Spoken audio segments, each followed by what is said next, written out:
اب ہم اللہ کے نام سے قرآن حکیم میں مکی اور مدنی صورتوں کا جو دوسرا گروپ ہے اس کی مدنی صورتوں کے جوڑے کا مطالعہ شروع کر رہے ہیں۔ مکیات اس دوسرے گروپ میں دو ہیں، سورۃ الانعام، سورۃ الاعراف، جن کا مطالعہ ہم کر چکے، اور میں نے ابتدا ہی میں عرض کیا تھا کہ یہ گروپ اس اعتبار سے متوازن ہے کہ اس میں دو ہی سورتیں مکی ہیں، دو ہی مدنی ہیں۔ انفال اور توبہ یہ دو مدنیات ہیں۔ ان کا جو ربط اور تعلق ہے اس گروپ کی مکی صورتوں کے ساتھ، پہلے تو اس کو سمجھ لیجئے۔ ہم دیکھ چکے ہیں سورہ انعام اور اعراف میں کہ ان میں اتمام حجت ہوا ہے بنو اسماعیل پر یا مشرکین عرب پر۔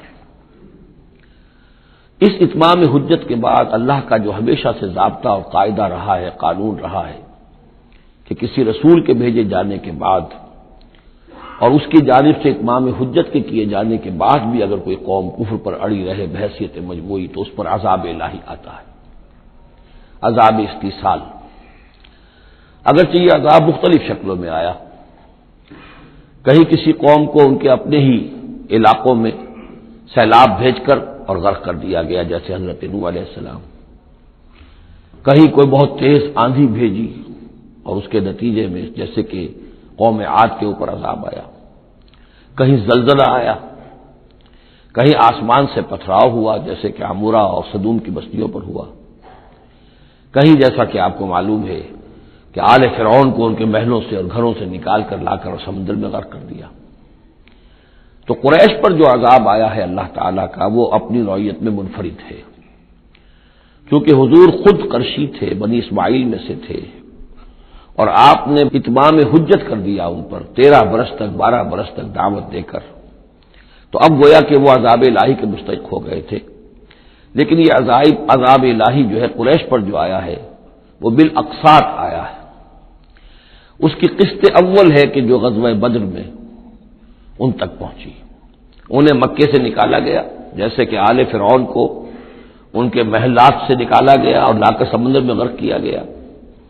وہ مکہ دارالحرم تھا، وہ تو جگہ تھی حرم، لہذا وہاں سے انہیں نکالا گیا، اور میدان بدر میں پہلی قسط عذاب الہی کی انہیں وصول کرنی پڑی۔ ان کے 70 سردار کھیت رہے اور معجزانہ طریقے پر کھیت رہے، اس میں کوئی شک نہیں کہ جیسے عذاب الہی پہلے قوموں پر آتے تھے اسی طرح کا معاملہ یہ ہوا ہے کہ تقریباً نہتے 313 میں سے صرف 8 افراد کے پاس تلواریں تھیں، اور ادھر سے 1000 پوری طرح کیل کانٹے سے لیس ہو کر آئے تھے۔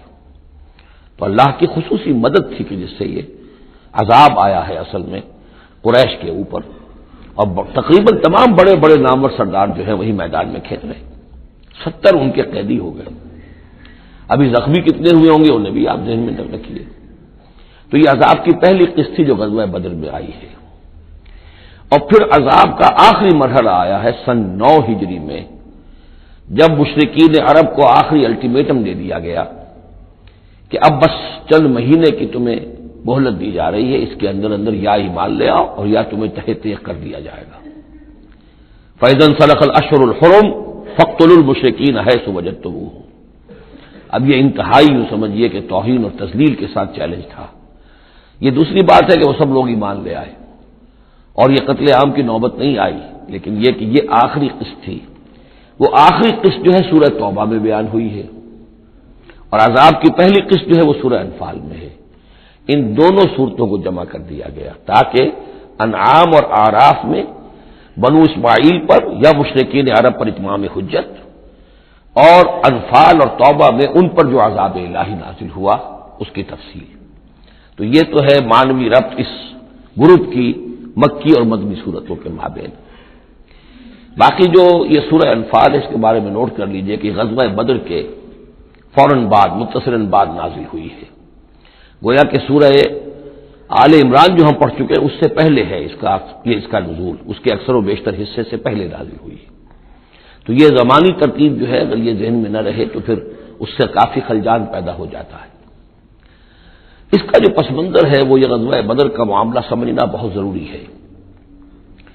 دیکھیے یہاں تفصیل کا موقع تو ہے نہیں، میں نے سیرت النبی علیہ صاحب الصلاۃ والسلام سے منہج انقلاب نبوی کے جو مختلف سٹیپس ہیں کہ اس میں کن کن مراحل سے ہو کر آپ نے دین کے غلبے کا جو فرض منصبی آپ کے حوالے کیا گیا تھا اس کی تکمیل فرمائی، تو اس میں یوں سمجھیے کہ ایک مرحلہ تھا جو مکے میں طے ہو گیا، اور اصل میں 4 مرحلے تھے: دعوت، تنظیم، تربیت اور صبر محض۔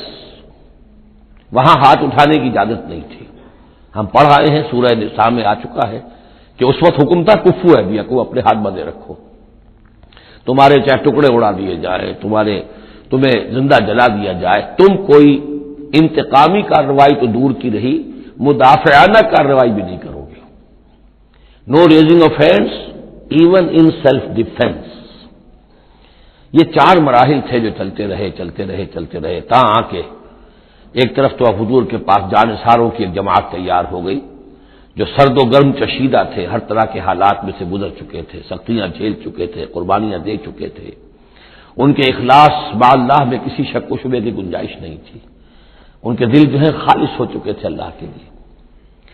اور دوسری طرف یہ کہ اللہ تعالیٰ نے ایک دارالہجرت کا انتظام کر دیا، کھڑکی کھول دی مدینے کی طرف، ہجرت کا اہتمام ہو گیا تاکہ اہل ایمان کو وہاں سے نکال کر اور مدینے میں لے آیا جائے۔ اب یہاں سے اقدام ہو، اسی لیے ہجرت فرض کر دی گئی کہ اب تمام مسلمان یہاں آ جائیں۔ ظاہر بات ہے کہ ہجرت جو ہے وہ فلائٹ نہیں تھی، وہ کوئی فرار نہیں تھا، بھاگ کر جان بچانا نہیں تھا۔ مغربی مورخین تو اسی نام سے اس کو یاد کرتے ہیں۔ وہ تو اصل میں یہ تھا کہ ایک جگہ اگر اس کام کے لیے موضوع نہیں ہے تو کوئی اور بیس، آلٹرنیٹ بیس اگر مل جائے تو وہاں سے اپنا آفینسو جو ہے، آخری فیصلہ کن اقدام جو ہے وہاں سے لانچ کیا جائے۔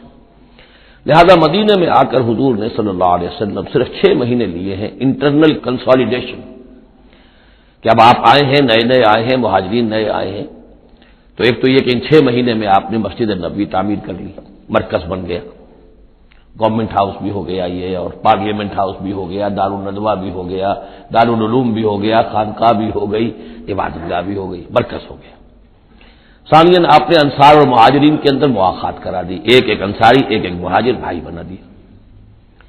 تیسرے یہ کہ آپ نے بہت بڑا کام یہ کیا کہ جو یہود کے قبیلے وہاں آباد تھے ان کو آپ نے ان کے ساتھ ایک معاہدہ کر لیا، جوائنٹ ڈیفنس آف مدینہ، میثاق مدینہ، مدینے کی ایک مدافعت جو ہوگی وہ مشترک ہوگی، کوئی بھی حملہ آور آئے گا باہر سے تو مل کر مسلمان اور یہودی اس معاملے میں ایک ملت ہوں گے اور دفاع کریں گے مدینے کا۔ بس 6 مہینے آپ نے اس کام میں لیے، 7ویں مہینے سے پھر آپ نے کچھ چھوٹے چھوٹے دستے بھیجنے شروع کر دیے، چھاپا مار دستے سمجھ لیجئے، کہ جس سے وہ جو کیروان روٹس تھے، قریش کی لائف لائن یہی تھی، ان کا تجارتی سلسلہ تھا، شام کی طرف قافلے جو جاتے تھے وہ بدر سے ہو کر گزرتے تھے، بدر کے قریب سے، اور بدر جو ہے مدینے سے قریب تر تھا، مکے سے فاصلہ زیادہ ہے، اور جو قافلے جاتے تھے یمن کو وہ طائف سے ہو کر گزرتے تھے، تو آپ نے ان راستوں کے اوپر چھاپا مار دستے بھیجنے شروع کر دیے۔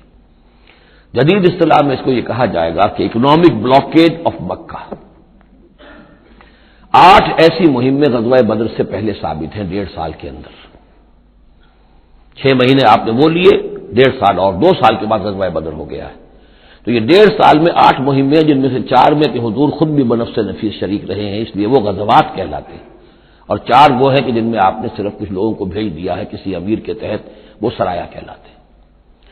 تو یہ جو صورتحال ہوئی، اور اس میں یہ بھی ہوا کہ حضور جہاں جاتے تھے خود تو وہاں کے قبائل سے آپ معاہدے کر لیتے تھے۔ اب یا تو وہ جو قبائل جو تھے مقامی، پہلے تو وہ قریش کے حلیف تھے، اب یا تو وہ حضور کے حلیف ہو گئے، مسلمانوں کے حلیف ہو گئے، تو قریش کی طاقت کم ہوئی، مسلمانوں کی بڑھ گئی، یا یہ ہے کہ وہ نیوٹرل ہو گئے کہ ہم نہ قریش کی مدد کریں گے آپ کے خلاف، نہ آپ کی مدد کریں گے قریش کے خلاف، نیوٹرل ہو گئے۔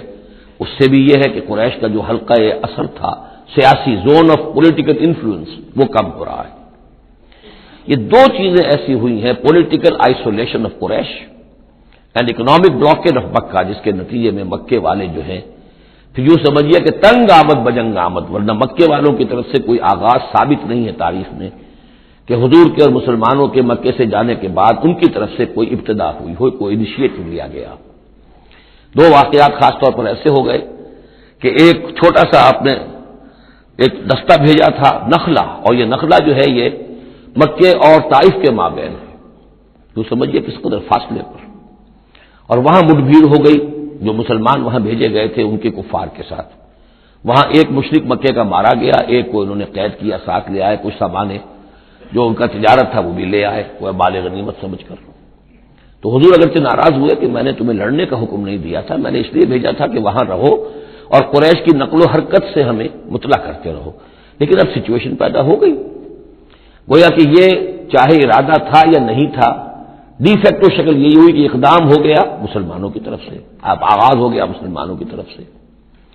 ادھر جب ابو سفیان لے کر جا رہے تھے بہت بڑا قافلہ شام کی طرف، تو حضور نے اس کا تعاقب کیا، لیکن وہ تیزی سے نکل گئے تھے، لیکن جب واپس آ رہے تھے اور 50,000 دینار کا سامان تھا ان کے قافلے کے اندر، بہت لدا پدا قافلہ، انہیں یہ خطرہ ہوا کہ اب پھر محمد صلی اللہ علیہ وسلم اور ان کے ساتھی کہیں لوٹیں گے ہمیں اور ہمارے اوپر حملہ کریں گے، روکیں گے ہمارا راستہ۔ تو انہوں نے یہ دوہری حکمت عملی کی کہ ایک تو یہ کہ ایک سوار بھیجا آگے تیزی کے ساتھ دوڑایا کہ مکے جاؤ، کہو کہ ہمارے قافلے کو خطرہ ہے محمد سے صلی اللہ علیہ وسلم، لہذا مدد بھیجو، اور ادھر یہ کیا کہ وہ عام راستہ جو تھا جو بدر سے ہو کر گزرتا تھا اسے چھوڑ کر ساحل سمندر کے ساتھ ساتھ نیچے سے ہو کر وہ نکل بھی گئے۔ اب وہاں مکے میں یہ دونوں چیزیں بیک وقت پہنچ گئی، ایک طرف وہ نخلا سے لوگ روتے پیٹتے چیختے چلاتے ہمارا آدمی مار دیا محمد کے آدمیوں نے، وہ آ گئے، ادھر سے وہ آ گیا جو ابو سفیان کا بھیجا ہوا تھا ایلچی کہ دوڑو دوڑو دوڑو تمہارا قافلہ محمد لوٹنے والے ہیں اور یہ ہے اور وہ ہے، بس وہ وار کرائی وہاں ہوئی اور 1,000 کا لشکر جو ہے وہاں پر پھر جمع کیا گیا اور 900 اونٹ فراہم کیے گئے اور 100 گھوڑوں کا ایک رسالہ تیار کیا گیا اور وہ لوگ مکے سے نکل آئے۔ یہ صورتحال ادھر ہو رہی تھی۔ ادھر یہ ہے کہ حضور صلی اللہ علیہ وسلم نے مدینے میں پہلے تو یہ فیصلہ کیا تھا کہ اب یہ قافلہ واپس آنے والا ہے تو ہم اس قافلے کا تعاقب کریں، ابھی جنگ وغیرہ کا آپ کو گمان نہیں تھا، ابھی مدینے ہی میں آپ نے یہ جو ہے ایسا ارادہ ظاہر کیا کہ جیسے پہلے بھی گئے تھے، جب قافلہ جا رہا تھا شام کی طرف تو تعاقب کیا تھا، ایسے جب آ رہا ہے تو اسے انٹرسیپٹ کریں۔ لہذا ایک تو مشاورت ہوئی ہے مدینے میں، آیا چلنا چاہیے یا نہیں چلنا چاہیے وہ میں بعد میں عرض کروں گا جب ہم آیتیں پڑھیں گے۔ پھر جب کچھ لوگ نکل آئے اور یہ نہیں سمجھا گیا تھا کہ کوئی جنگ ہونی ہے، کوئی بڑا لشکر آ رہا ہے، اس وقت تک اطلاع نہیں تھی، اسی لیے بس جو جس کے ہاتھ میں آیا، کسی کے پاس نیزہ تھا، کسی کے پاس کچھ اور تھا، تلواریں 8 تھیں، گھوڑے کل 2 تھے، وہ چل پڑے، چلو اس لیے کہ مسئلہ تو قافلے کا مسئلہ ہے نا، کوئی جنگ تو ہے نہیں، کوئی لشکر وشکر تو آ نہیں رہا۔ جب آپ کچھ سفر طے کر کے مقام صفرا تک پہنچ گئے تو وہاں وہی آ گئی اور آپ کو اطلاع بھی پہنچ گئی کہ ابو جہل جو ہے 1,000 کا لشکر لے کر مکے سے چل پڑا ہے، اور وہی بھی آ گئی، اللہ نے بتا دیا کہ اے نبی اب یہ 2 شکلیں ہیں، جنوب سے مکے کی طرف سے ایک لشکر آ رہا ہے کیل کانٹے سے لیس ہے، شمال سے قافلہ آ رہا ہے، اور میرا یہ وعدہ ہے کہ ان دونوں میں سے ایک ضرور تم کو دے دوں گا، تم کو فتح حاصل ہو جائے گی، یہ میرے اہل ایمان کو بتا دیجئے اور ذرا مشورہ کیجئے۔ تو دوسری مشاورت جو ہے وہ مدینے سے نکل کر ہوئی ہے مقام صفرا میں۔ یہ اصل میں جو چیزیں اگر سامنے نہ ہو تو پھر یہ بہت خلجان ہوتا ہے، اور اکثر لوگوں کو، مترجمین کو اور مفسرین کو بہت خلجان رہا ہے ان آیات کے سمجھنے میں۔ اور اس کے علاوہ جو ایک خلجان رہا ہے وہ یہ رہا ہے کہ ایک دور ہم پر ایسا گزرا ہے انگریز کے حکومت کے زمانے میں، اور خاص طور پر جب نئی نئی مغربی سائنس اور مغربی تہذیب کا ہم پر حملہ ہوا ہے، تو چونکہ مغرب کے لوگوں نے یہ کہا کہ یہ اسلام تو تلوار سے پھیلا، بوئے خون آتی ہے اس قوم کے افسانوں سے، تو ہمارے ہاں کچھ مخلص لوگ تھے، نیک لوگ تھے جو چاہتے تھے کہ اسلام کو اور حضور صلی اللہ علیہ وسلم کی سیرت کو بچائیں، اس کی دفاع کریں۔ ان کا نہیں اسلام تلوار سے نہیں پھیلا، حضور نے تو جو جنگیں کی تھی وہ صرف مدافعانہ تھیں، ان کے اوپر جنگ ٹھوس دی گئی تھی اور آپ نے کوئی اقدام نہیں کیا۔ اور ان میں سب سے بڑا کام کیا ہے ہندوستان میں مولانا علامہ شبلی نعمانی رحمۃ اللہ علیہ نے، میں ان کا نام ادب سے لوں گا اس لیے کہ سر سید احمد کے زیر اثر تھے، اور وہ جو جدید جو ابھی آیا تھا، جو مغربی افکار و خیالات اور تہذیب اور تمدن اور ویلیوز اور نظریات کا جو ریلا آیا تھا، اس کا مقابلہ کرنا آسان کام نہیں تھا۔ تو یہ اپولوجیٹک انداز اختیار کیا ہے شبلی نعمانی نے، اور اس میں یہ ہے کہ وہ جو ابتدائی جو 8 غزوات اور سرایا ہے جو بدر سے پہلے ہوئے، انہیں بالکل تقریباً نظر انداز کر دیا ہے، تاکہ یہ ثابت نہ ہو کہ انیشیٹو حضور کی طرف سے ہوا ہے۔ یہ چیز جو ہے میں سمجھتا ہوں کہ ایک خاص دور کا تقاضا تھی، وہ دور کا گزر چکا۔ اب اسلام کا یہ فکر کہ اسلام ایک مکمل دین ہے، یہ اپنا غلبہ چاہتا ہے، اور حضور کو بھیجا گیا تھا اس لیے کہ دین کو غالب کرے، اور دین کو غالب کرنے کی جدوجہد ایک انقلابی جدوجہد ہے۔ اس انقلابی جدوجہد میں جہاں پہلا مرحلہ یہی ہوتا ہے کہ پیسو ریزسٹنس ہو، اور پہلے تیاری کی جائے، دعوت، تنظیم، تربیت اور صبر محض کے ذریعے سے ایک قوت فراہم کی جائے، پھر دوسرا مرحلہ آتا ہے باطل کے ساتھ ٹکرانا پڑتا ہے، اور اس میں آگے بڑھ کر ٹکر مول لینی پڑتی ہے۔ یہ نہیں ہے کہ انتظار ہی کرتے رہیں، یعنی ایک جس کو ہم کہتے ہیں کو ایگزسٹنس، پیسفل کو ایگزسٹنس حق و باطل کے درمیان نہیں ہو سکتی۔ حق کیسے تسلیم کر سکتا ہے کہ باطل بھی موجود رہے؟ ہاں، حق میں جان نہیں ہے، اہل حق جو ہیں بے جان ہے، مردہ ہیں، تو مجبوری ہے، لیکن اگر اہل حق میں جان ہو تو وہ کیسے برداشت کریں گے کہ باطل جو ہے اس کا غلبہ رہے؟ ہاں، باطل جو ہے وہ نیچا ہو کر رہے، اگر وہ مغلوبیت کی شکل اختیار کر لے تو ٹھیک ہے، لیکن یہ کہ باطل کا غلبہ ہو اور اہل ایمان میں جان بھی ہو، تو یہ دو چیزیں جو ہیں یہ تو ایک دوسرے سے بالکل متضاد ہیں۔ جیسے حضرت ابوبکر نے فرمایا تھا ایبدل الدین وانا حی، کیا دین میں ترمیم کی جائے گی جبکہ ابھی میں زندہ ہوں؟ میرے جیتے جی دین کے اندر ترمیم یہ ممکن نہیں ہے۔ تو وہی بندہ مومن کی شان ہونی چاہیے۔ تو اصل حقائق الحمدللہ بہت اچھی طریقے سے واضح ہو چکے ہیں۔ بہرحال اتنا پس منظر جو ہے جان لیجئے، اور ایک خاص اسلوب جو ہے سورہ مبارکہ کا، اگرچہ یہ تقریباً ایک خطبہ ہے مسلسل 10 رکوع ہے، لیکن اس میں ایک خاص مسئلے کو نکال کر پہلے شروع میں لے آئے ہیں۔ اس کی بحث آئے گی تقریباً وسط میں جا کر، لیکن اس اسلوب کو یہاں نوٹ کر لیجئے، وہ اس لیے کہ یہی اسلوب ہے جس سے ہمیں سمجھنے میں مدد ملے گی۔ سورہ توبہ کے جو ترتیب مضامین ہے وہاں بھی بہت اشکال ہے، اور بہت سے مترجمین کو جدید دور کے جو زیادہ محنت نہیں کر سکے ہیں بس ترجمہ مکمل کرنا انہوں نے اپنے پیش نظر رکھ لیا، تفسیر مکمل کرنی ہی ہے، لہذا وہ تیزی کے ساتھ وہ دقت نظر کا ثبوت نہ دے سکے تو اس میں بڑے خلجان پیدا کر دیے۔ وہ اسلوب کیا ہے کہ اس پوری بحث میں سب سے ایک نمایاں مسئلہ یہ ہو گیا تھا غزوہ بدر کے بعد کہ مال غنیمت پر مسلمانوں میں جھگڑا ہو گیا۔ پہلی جنگ تھی، غنیمت کی تقسیم کیسے ہوگی، اس کا قانون کیا ہے، اس کا ضابطہ کیا ہے، وہ معلوم نہیں تھا۔ اور یہ کہ عام طور پر جو عرب میں پہلے رواج تھا وہ تو یہ تھا کہ جس کے ہاتھ جو لگ گیا بس وہ اس کا ہے، وہ تو لوٹ مار جانتے تھے کہ باقاعدہ جنگ جو ہے وہ تو ان کے ہاں اس طریقے سے منظم کوئی تنظیم تو تھی نہیں، تو جو جس کے ہاتھ لگ گیا۔ اب لوگوں نے یہ سمجھا غزوہ بدر میں جس نے جو کچھ مال غنیمت جمع کیا وہ اس کا ہے۔ اب کچھ لوگوں نے کہا صاحب کہ ہم یہاں حضور کے حفاظت کے لیے مامور تھے، یہاں پہرے پر تھے، ہم تو مال جمع نہیں کر سکے، تو کیا مطلب ہے ہمارا کوئی حصہ نہیں ہوگا؟ یا یہ ہے کہ کچھ بزرگوں نے کہا جو وہ اتنی بھاگ دوڑ تو نہیں کر سکتے جتنے نوجوان کر سکتے تھے، بھاگ کر دوڑ کر ادھر سے ادھر جمع کر لینا، لیکن یہ کہ ان کی حیثیت ہوتی ہے، وجاہت ہوتی ہے، تو ایک جھگڑا پیدا ہو گیا کہ یہ کس طریقے سے تقسیم ہو، کس کا کتنا حق ہے۔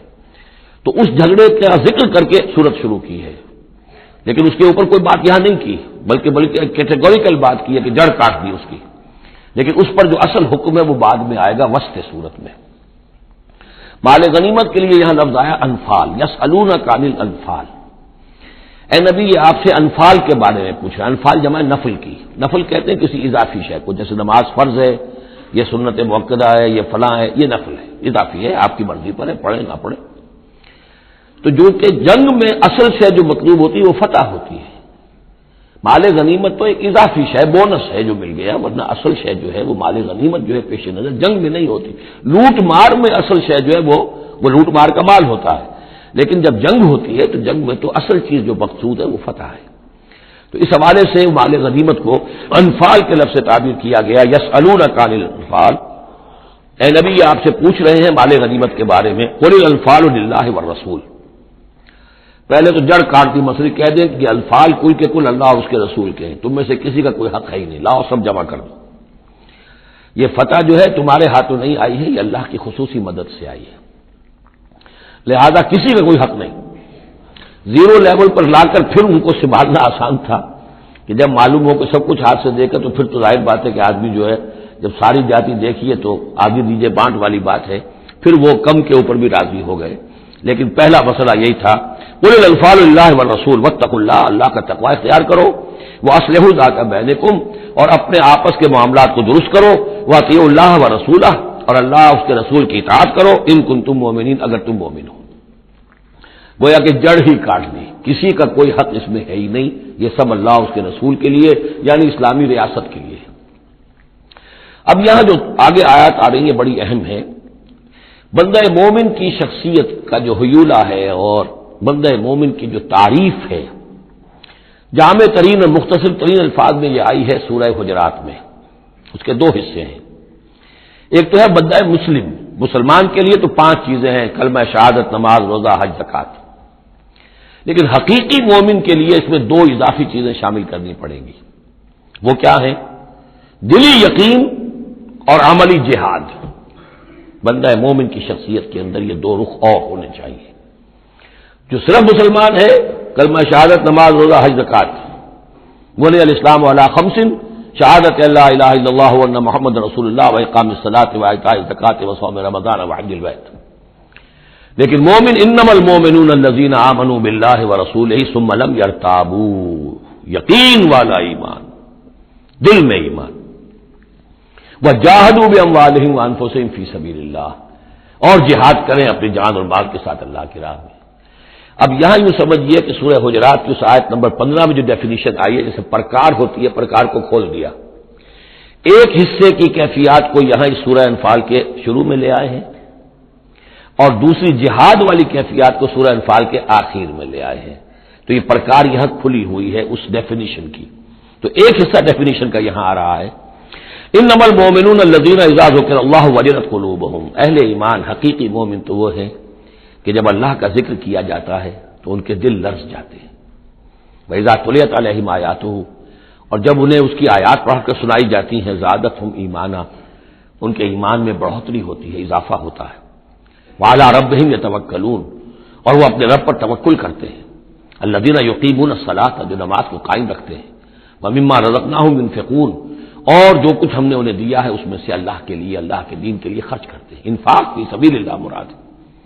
اولئک ھم المؤمنون حقا، یہ وہ لوگ ہیں جو سچے مومن ہیں، حقیقی مومن ہیں۔ لیکن نوٹ کر لیجئے یہ بھی ابھی آدھی ڈیفینیشن آئی ہے، اس سورہ مبارکہ کے آخر میں آئے گی اور وہاں جا کے پھر یہی الفاظ آئیں گے۔ یہ آیت نمبر 74 ہے، والذین آمنوا وہاجروا وجاہدوا فی سبیل اللہ والذین آووا ونصروا اولئک ھم المؤمنون حقا لہم مغفرۃ ورزق کریم۔ اس کے بعد ایک آیت اور بعد میں ہے، سورت ختم ہو جاتی ہے۔ تو لاسٹ بٹ 1 آیت اور ادھر پہلی کے بعد دوسری، ان 2 جگہ پر ایمان کے حقائق کو تقسیم کر کے پرکار کو کھول کر گویا کہ پوری سورت کو ان 2 کے درمیان میں لے لیا گیا ہے، گود میں لے لیا گیا ہے۔ ایمان کی ڈیفینیشن کے یہ 2 حصے جو ہیں ان کی گود میں۔ اب یہاں سے شروع ہو رہا ہے غزوہ بدر کا۔ کما اخرجک ربک من بیتک بالحق، جیسے کہ نکالا آپ کو اے نبی آپ کے رب نے آپ کے گھر سے حق کے ساتھ، یعنی آپ کا یہ بدر کی طرف روانہ ہونا جو ہے یہ اللہ تعالیٰ کی ایک اسکیم کا حصہ تھا، اللہ کی اپنی ایک تدبیر ہے۔ وَإِنَّ فَرِيقًا مِّنَ الْمُؤْمِنِينَ لَكَارِهُونَ، اہل ایمان میں سے کچھ لوگ اسے پسند نہیں کر رہے تھے۔ یہ کون لوگ تھے؟ یہ ہے وہ پہلی مشاورت جو مدینہ ہی میں ہوئی ہے۔ ان میں ظاہر بات ہے مدینہ میں منافق بھی تھے، جن کا خیال یہ تھا لڑنے بھیڑنے کا، لوٹ مار کرنے کا، یہ کوئی فائدہ ہے بھلا؟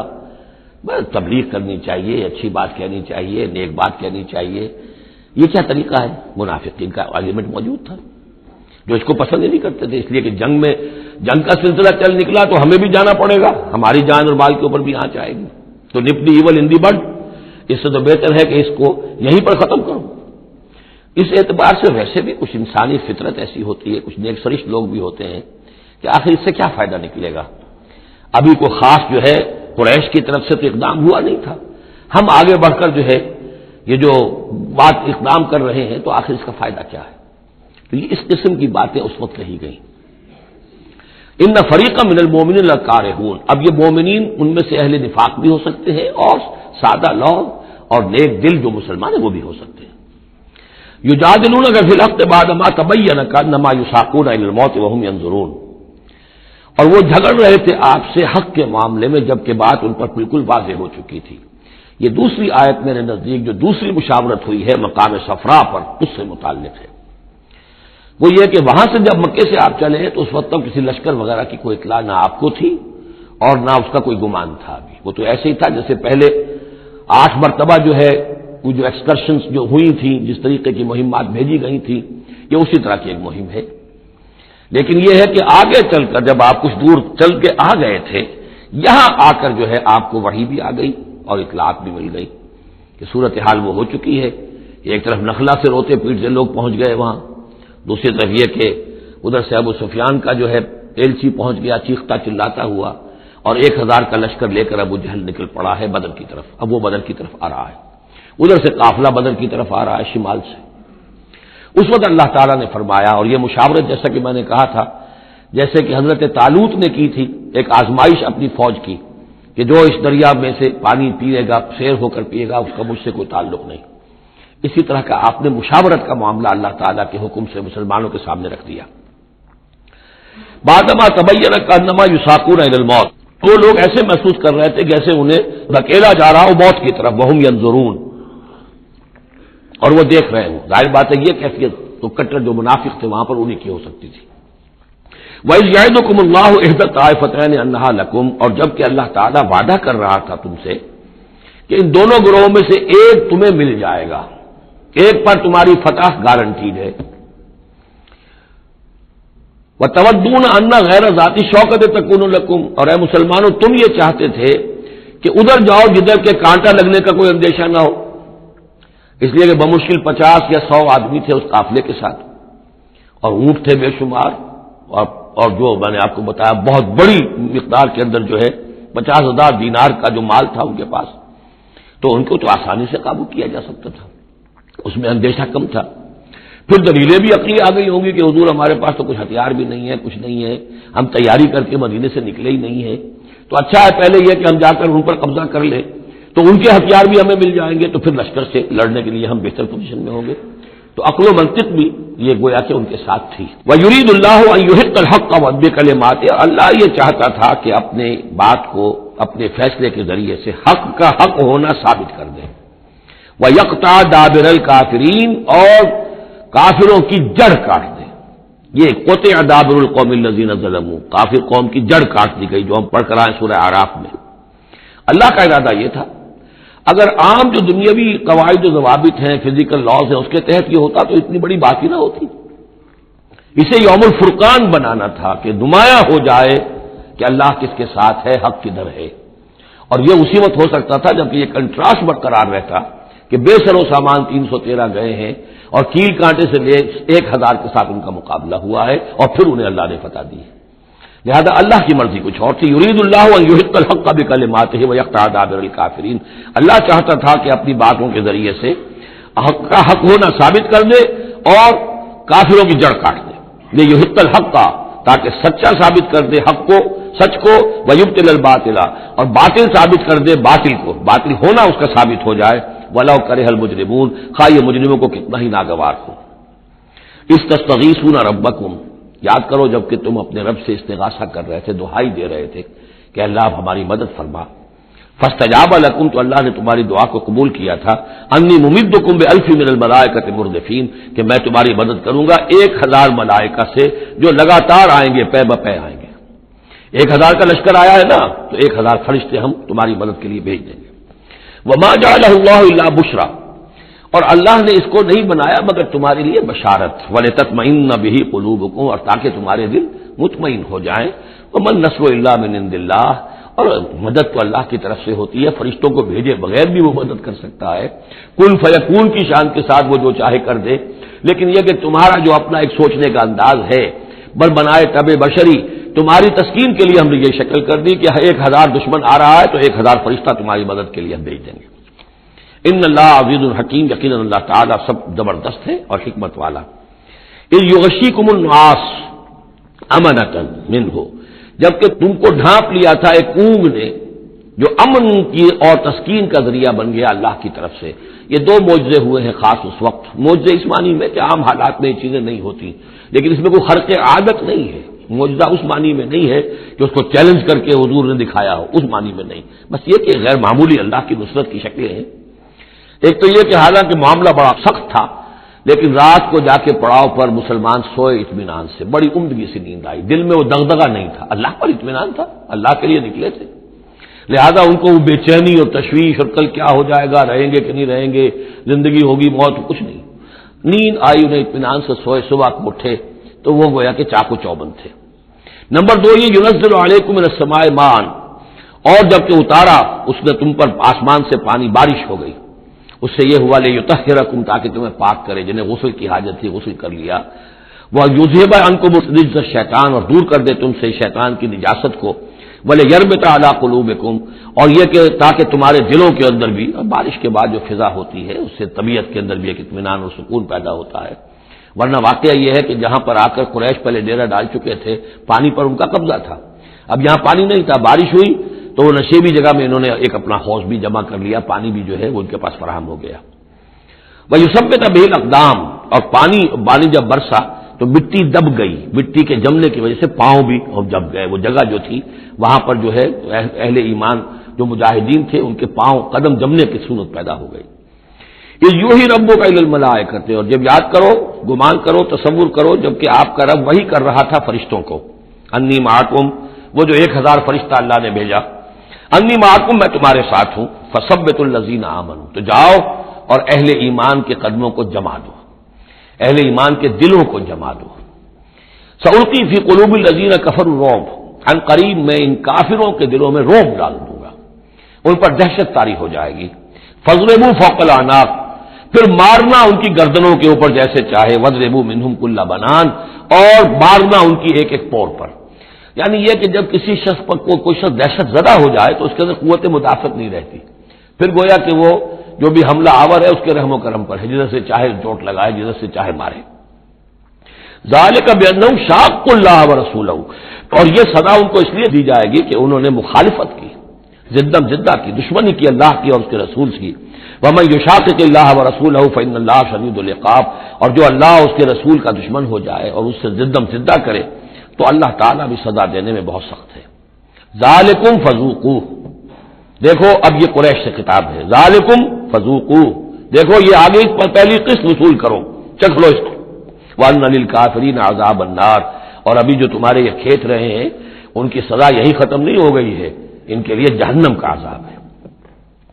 یا ایھا الذین آمنوا اذا لقیتم الذین کفروا زحفا، اہل ایمان جب تمہارا مقابلہ ہو جائے کافروں سے میدان جنگ میں. یہ زحف کہتے ہیں جبکہ باقاعدہ دو لشکر ایک دوسرے کے سامنے مد مقابل بن کر آئیں.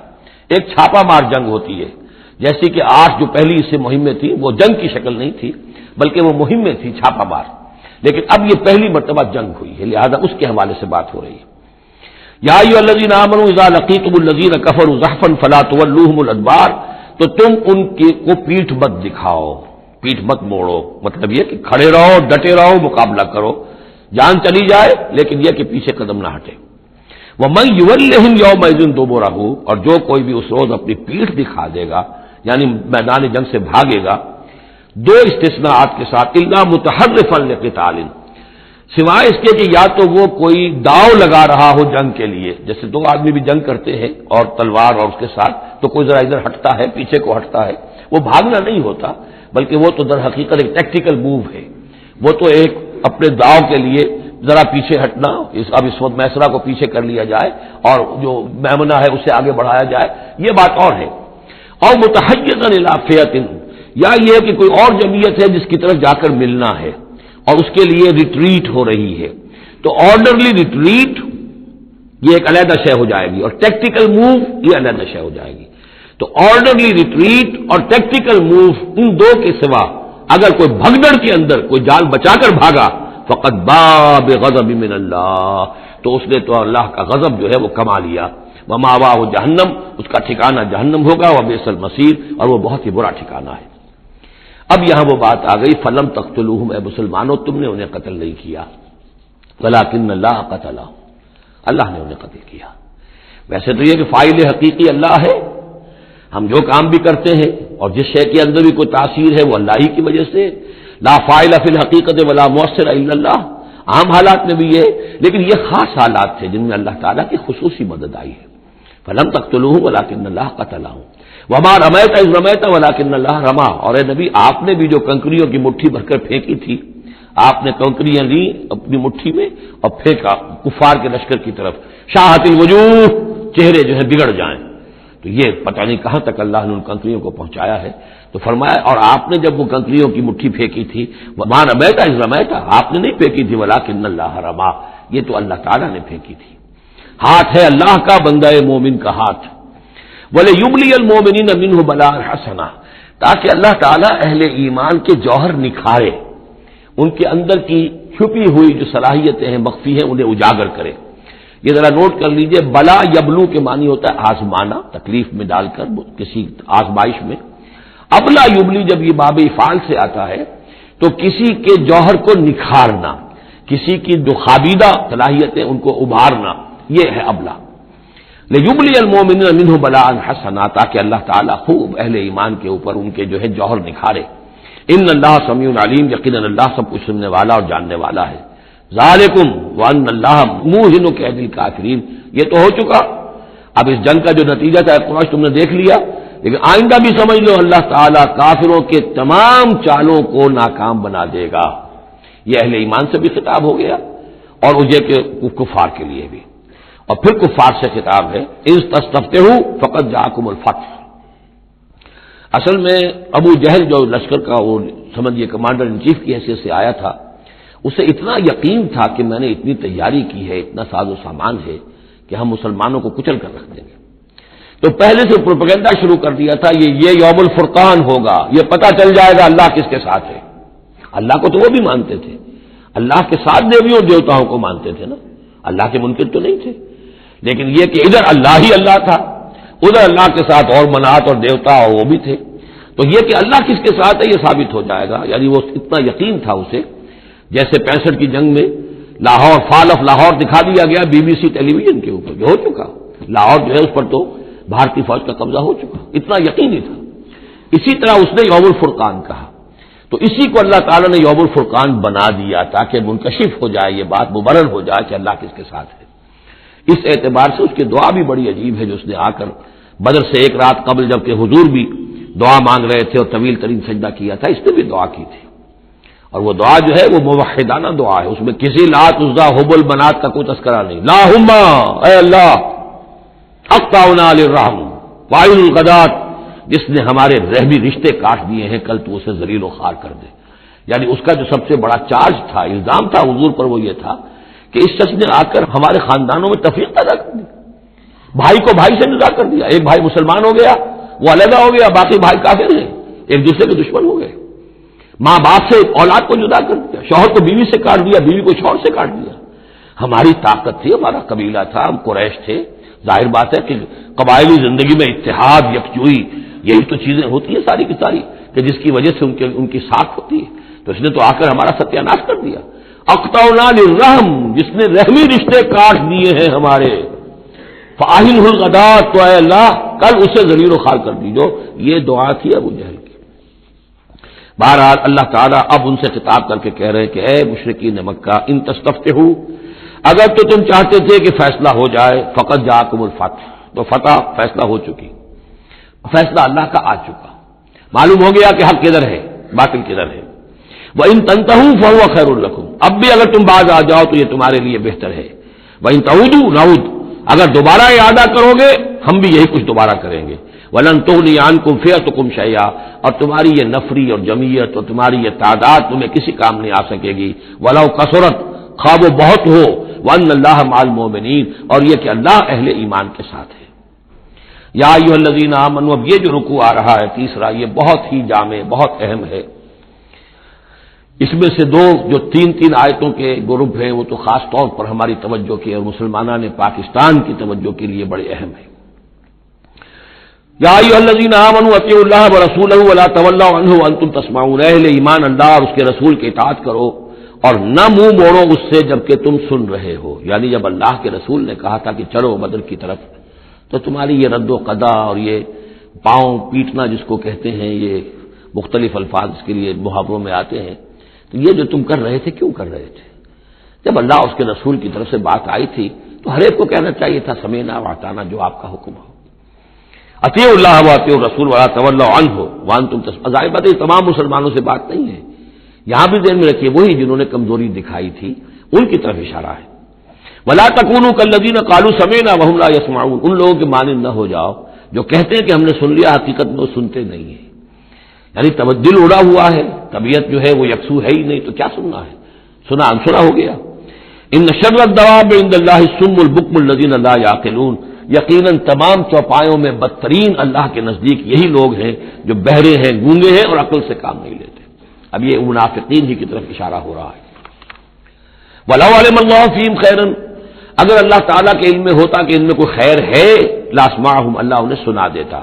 وَلَوْ أَسْمَعَهُمْ، اگر اللہ انہیں سنا دیتا لَتَوَلَّوْا، پھر بھی پیٹ موڑ جاتے. وَهُمْ مُعْرِضُونَ، وہ ہیں ہی اعراض کرنے والے. یہ گویا کہ چند آیات ہیں کہ جس میں خاص طور پر جو لوگ بھی اس وقت ریلیکٹنٹ تھے، جو بھی کسی طریقے سے اس میں جھجک رہے تھے، ان کے لیے تنبیہ. اب 3 آیات آ رہی ہیں. یا ایھا الذین آمنوا استجیبوا للہ وللرسول اذا دعاکم لما یحییکم، اے اہل ایمان لبیک کہا کرو اللہ کی پکار پر، اور خاص طور پر رسول کی پکار پر جبکہ وہ تمہیں پکارے اس شے کے لیے جس سے تمہیں زندگی ملے گی. تم جنگ میں جانے کو سمجھ رہے ہو کہ موت کا دروازہ ہے، یہ تو اصل زندگی کا دروازہ ہے. ولا تقولوا لمن يقتل في سبيل الله اموات بل احياء ولكن لا تشعرون. تو یہ تو در حقیقت اللہ اور اس کے رسول جس چیز کی طرف تمہیں بلا رہے ہیں، حقیقی زندگی یہ ہے، روحانی زندگی یہ ہے، معنوی زندگی یہ ہے. یہ حیوانوں کی طرح جینا جو ہے یہ کوئی زندگی نہیں ہے. یہ تو در حقیقت اولئک کالانعام بل هم اضل، جو سورہ اعراف میں ہم پڑھ چکے ہیں، یہ حیوانوں کا سا زندگی گزارنا ہے. استجیبوا للہ وللرسول اذا دعاکم لما یحییکم واعلموا ان اللہ یحول بین المرء وقلبہ، اور جان لو اللہ تعالی بندے اور اس کے دل کے درمیان حائل بھی ہو جایا کرتا ہے. یعنی اگر اللہ کی رسول کی پکار سنی اور انسنی کر دی، پھر سنی انسنی کر دی، پھر اللہ تعالیٰ پردہ بن جائے گا، اب سننے نہیں دے گا، معذور ہو جاؤ گے سننے سے. یہی وہ بات ہے جس کو کہیں کہتے ہیں ختم اللہ علی قلوبہم وعلی سمعہم، ان کے دلوں پر اللہ نے مہر کر دی ہے، ان کی سماعت پر. اور ہم پڑھ چکے ہیں سورہ انعام میں وَنُقَلِّبُ أَفْئِدَتَهُمْ وَأَبْصَارَهُمْ كَمَا لَمْ يُؤْمِنُوا بِهِ أَوَّلَ مَرَّةٍ. پہلی مرتبہ اگر نہیں کرو گے قبول تو پھر یہ ہے کہ تمہارے دل الٹ دیے جائیں گے، تمہاری نگاہیں الٹ دی جائیں گی. تو اس لیے بہت ہی ڈرنے کی بات ہے جو بھی مطالبہ دین کا سامنے آئے اور ایک دفعہ دل گواہ دے دے کہ ہاں ہے بات ٹھیک ہے، پھر اگر کرنی کترائے گا انسان تو یہیں سے سزا نقد شروع ہو جائے گی، پھر وہ صلاحیت سلب ہو جائے گی، پھر اللہ حائل ہو جائے گا. یعنی قانون خداوندی، سنت خداوندی حائل ہو جائے گی. پھر آپ کے دل پر مہر لگے گی، آپ کے کانوں کے پر مہر لگے گی، آپ کی آنکھوں پر پردے پڑ جائے گے. یا ایھا الذین آمنوا استجیبوا للہ وللرسول اذا دعاکم لما یحییکم واعلموا ان اللہ یحول بین المرء وقلبہ وانہ الیہ تحشرون، اور یہ کہ بالآخر تو تمہیں سب کو اسی کی طرف جمع کیا جانا ہے. واتقوا فتنة لا تصيبن الذين ظلموا منكم خاصة، اور ڈرو اس سزا سے، اس عذاب سے کہ جب آئے گا تو تم میں سے صرف گناہگاروں ہی کو اپنی لپیٹ میں نہیں لے گا. اس کا میں کل حوالہ دے چکا ہوں. بے گناہ بھی اس میں اگر اپنا فرض ادا نہیں کر رہے، فرض ادا نہ کرنا جرم ہے، خود وہ خود گناہ ہے. تم اگر دین کے لیے سرفروشی نہیں کر رہے تو یہ بھی تو گناہ ہے. ہاں ٹھیک ہے میں نے یہ شراب نہیں پی، میں نے یہ نہیں کیا، میں نے سور نہیں کھایا، میں نے فلاں نہیں کیا، میں نے نمازیں پڑھی، ٹھیک ہے سب کچھ کیا، لیکن سوال یہ ہے کہ جو دین کا فرض تھا، دین کی نصرت تھی، اللہ کی اور اس کے دین کے لیے تن من دھن لگانا تھا، وہ نہیں کیا، وہ بھی تو جرم ہے. تو وَاعْلَمُوا، اور جان لو ان اللہ یحول بین المرء وقلبہ وانہ الیہ تحشرون واتقوا فتنة لا تصیبن الذین ظلموا منکم خاصۃ واعلموا ان اللہ شدید العقاب، اور جان لو کہ اللہ سزا دینے میں بہت سخت ہے. وَاذْكُرُوا، یہ ہے خاص پاکستانی مسلمانوں کے لیے آیت. اور یاد کرو اذ انتم قلیل، جب تم تھوڑی تعداد میں تھے، جیسے ہم بھی اقلیت کی کا خوف تھا ہمیں کہ ہم ہندوؤں کے مقابلے میں اقلیت ہیں. مستضعفون فی الارض، جنہیں زمین میں دبا لیا گیا تھا. تخافون ان یتخطفکم الناس، تمہیں اندیشہ یہ تھا کہ لوگ تمہیں اچک لے جائیں گے، اکثریت جو ہے وہ تمہیں ایکسپلائٹ کرے گی معاشی اعتبار سے، سماجی اعتبار سے، لسانی اعتبار سے، مذہبی اعتبار سے. فآواکم، تو اللہ نے تمہیں پناہ کی جگہ دے دی. وَأَيَّدَكُم بِنَصْرِهِ، اور تمہاری مدد کی ہے، خاص تائید کی ہے اپنی خاص نصرت سے. وَرَزَقَكُم مِّنَ الطَّيِّبَاتِ، اور تمہیں بہترین پاکیزہ رزق عطا کیا ہے، لَعَلَّكُمْ تَشْكُرُونَ، تاکہ تم شکر کرو. یا ایھا الذین آمنوا لا تخونوا اللہ والرسول، اے ایمان مت خیانت کرو اللہ سے اور اس کے رسول سے. ایمان کا دم بھرنا اور پھر اس کے دین کو، اللہ کے دین کو مغلوب دیکھ کر بھی اپنے دھندے، اپنے کاروبار، اپنی جائیداد، اپنی ملازمت، اپنا پروفیشن، اسی چکر میں لگے رہنا، اس سے بڑی خیانت کیا ہوگی؟ بے وفائی ہے، غداری ہے، خیانت ہے۔ لا تخونوا اللہ والرسول، اللہ اور اس کے رسول کے ساتھ خیانت نہ کرو، وتخونوا اماناتکم وانتم تعلمون، اور نہ ہی اپنی آپس کی امانتوں میں خیانت کرو۔ سب سے بڑی خیانت تو اللہ کے ساتھ خیانت ہے۔ سب سے بڑی وہ امانت جو اللہ نے اپنی روح تم میں پھونکی ہے، اس کا حق اگر تم ادا نہیں کر رہے ہو تو سب سے بڑی خیانت یہ ہے، جس کو کہ فرمایا گیا ہے سورہ احزاب میں، ہم نے آسمانوں پر، زمین پر، پہاڑوں پر پیش کی، ان عرضنا الامانۃ علی السماوات والارض والجبال فابین ان یحملنها واشفقن منها وحملها الانسان۔ تو بہت بڑی بڑی امانتیں تمہارے پاس ہیں، دین کی امانت ہے، قرآن کی امانت ہے، شریعت کی امانت ہے، یہ سب امانتیں محمد رسول اللہ کی۔ وَأَنَّ اللَّهَ عِندَهُ أَجْرٌ عَظِيمٌ، اور یقینا اللہ ہی کے پاس ہے بہت بڑا اجر۔ یا ایھا الذین آمنوا ان تتقوا اللہ یجعل لکم فرقانا وَاعْلَمُوا أَنَّمَا أَمْوَالُكُمْ وَأَوْلَادُكُمْ فِتْنَةٌ، اور جان لو تمہاری اولاد اور تمہارے اموال تمہارے لیے فتنہ ہے۔ یہی روکتے ہیں، یہی دو بیڑیاں ہیں جو پاؤں میں پڑی رہتی ہیں، مال اور اولاد۔ اولاد کو اعلیٰ سے اعلیٰ تعلیم دلانی ہے، اس کے لیے بڑی بڑی فیسیں دینی پڑتی ہیں، اس کے لیے ظاہر بات ہے کہ اپنا ایک ایک قطرہ جو ہے پسینے کا اور خون کا لگائیں گے تو کہیں جا کر وہ ساری چیزیں فراہم ہوگی۔ آدمی کھپ گیا اسی کے اندر، اولاد کے لیے یا مال کے لیے۔ پھر کہاں سے وقت لائیں دین کے لیے، اور دین کے لیے نصرت کے لیے کہاں کوئی رمق جسم کے اندر باقی رہ جاتی ہے۔ جان لو کہ تمہارے اموال اور تمہاری اولاد تمہارے لیے فتنہ ہے۔ فتنہ کہتے ہیں جس پر کسی کو پرکھا جائے، کسوٹی جس کے اوپر پرکھا جا رہا۔ وَأَنَّ اللَّهَ عِندَهُ أَجْرٌ عَظِيمٌ، اور یقینا اللہ ہی کے پاس ہے بڑا اجر۔ یا ایھا الذین آمنوا ان تتقوا اللہ یجعل لکم فرقانا، اہل ایمان اگر تم اللہ کے تقوی پر برقرار رہو گے تمہارے لیے فرقان، ایک کے بعد دوسری فرقان آتی رہے گی۔ پہلا فرقان تو یہ آ گیا، یہ فتح جو تمہیں دی گئی ہے۔ وَيُكَفِّرْ عَنْكُمْ سَيِّئَاتِكُمْ، اور یہ کہ تمہارے سے تمہاری جو کمزوریاں ہیں، برائیاں ہیں، وہ اللہ تعالیٰ دور کر دے گا۔ وَيَغْفِرْ لَكُمْ، اور بخش دے گا۔ وَاللَّهُ ذُو الْفَضْلِ الْعَظِيمِ، اللہ بڑے فضل والا ہے۔ وَإِذْ يَمْكُرُ بِكَ الَّذِينَ كَفَرُوا، اب یہ ہجرت سے پہلے جو صورتحال تھی مکے میں کہ قریش کے سردار بیٹھتے تھے دارالندوہ میں، کیا کریں اب ہم محمد صلی اللہ علیہ وسلم کو قتل کر دیں، سازشیں ہوتی تھیں، اور اسی طریقے سے انہیں قید کر دیں، کہیں یہاں سے نکلنے پہ مجبور کر دیں، تو وہ جو سازشیں ان کی ہوتی تھی اور مشورے ہوتے تھے ان کا ذکر ہے۔ وَإِذْ يَمْكُرُ بِكَ الَّذِينَ كَفَرُوا، اور یاد کیجئے جبکہ وہ لوگ جو کافر ہوئے، یہ کافر لوگ آپ کے بارے میں مشورے کرتے تھے، چالیں چلتے تھے، اسکیمیں بناتے تھے، سازشیں کرتے تھے۔ لِيُثْبِتُوكَ، نمبر ایک تو یہ کہ آپ کو کہیں قید کر دیں، اور يَقْتُلُوكَ، یا قتل کر دیں، اور يُخْرِجُوكَ، یا آپ کو اپنی بستی سے کہیں نکال دیں۔ وَيَمْكُرُونَ وَيَمْكُرُ اللَّهُ، وہ بھی چالیں چل رہے تھے، ان کی بھی اسکیمز تھیں اور اللہ کی اپنی اسکیم تھی۔ وَاللَّهُ خَيْرُ الْمَاكِرِينَ، اور ظاہر بات ہے کہ اللہ تعالیٰ بہترین ہے پلاننگ کرنے والا اور بہترین ہے تدبیر فرمانے والا۔ وَإِذَا تُتْلَىٰ عَلَيْهِمْ آيَاتُنَا قَالُوا قَدْ سَمِعْنَا لَوْ نَشَاءُ لَقُلْنَا مِثْلَ هَٰذَا، اور جب انہیں ہماری آیات پڑھ کے سنائی جاتی ہے تو وہ کہتے ہیں ٹھیک ہے، بہت سن لی ہم نے یہ آیات، بہت محمد آپ نے سنا لیا، کوئی ایسی بات بھی نہیں ہے، ہم چاہیں گے تو ایسا ہی کلام ہم بھی کہہ لیں گے۔ جرأت نہیں کی کسی نے کہ آئے کہ یہ کلام میں نے موضوع کیا ہے اور یہ قرآن کے برابر ہے، تو کوئی کمیشن بٹھا لیجئے، کوئی سازش بنا لیجئے کہ تو طے کریں، یہ جرأت نہیں ہوئی۔ لیکن یہ کہہ دینے میں تو کوئی بات نہیں تھی، زبان کون پکڑے گا؟ لَوْ نَشَاءُ لَقُلْنَا مِثْلَ هَٰذَا، اگر ہم چاہیں گے تو ہم بھی ایسے کہہ دیں گے، کوئی ایسی بڑی بات نہیں ہے۔ یہ نضر بن حارث تھا کہ جس کی طرف یہ الفاظ منقول ہیں تاریخ اور سیرت میں۔ ان هذا الا اساطیر الاولین، یہ نہیں ہے یہ مگر یہ کہ پچھلوں کی کہانیاں ہیں، قصے ہیں، جیسے آج بھی مستشرقین کہتے ہیں کہ کچھ تورات سے کچھ انجیل سے محمد نے لے لیا جوڑ جاڑ کر اور یہ قرآن بنایا ہے۔ اب تو خیر وہ دور ذرا بدل گیا ہے، یہ ذرا پچھلی صدی کی بات تھی، اس دور میں لوگ اس قسم کی باتیں زیادہ کرتے تھے۔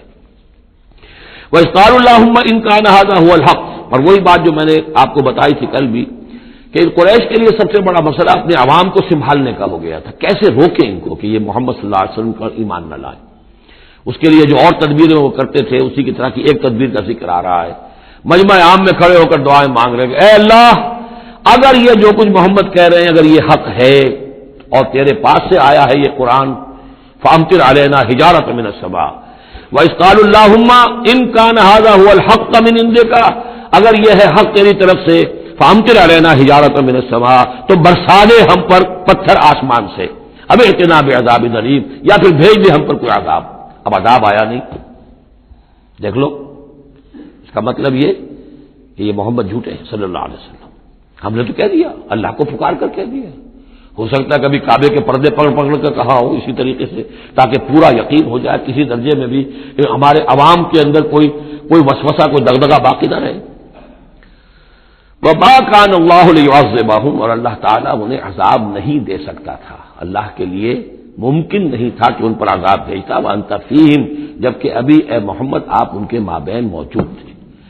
ہجرت سے پہلے معاملہ نہیں ہوا کرتا یہ، اللہ اپنے رسول کو ان کے ساتھی اہل ایمان کو نکال لیتا ہے، اس کے بعد کوئی عذاب اس نوعیت کا آتا ہے جس نوعیت کا وہ عذاب مانگ رہے تھے۔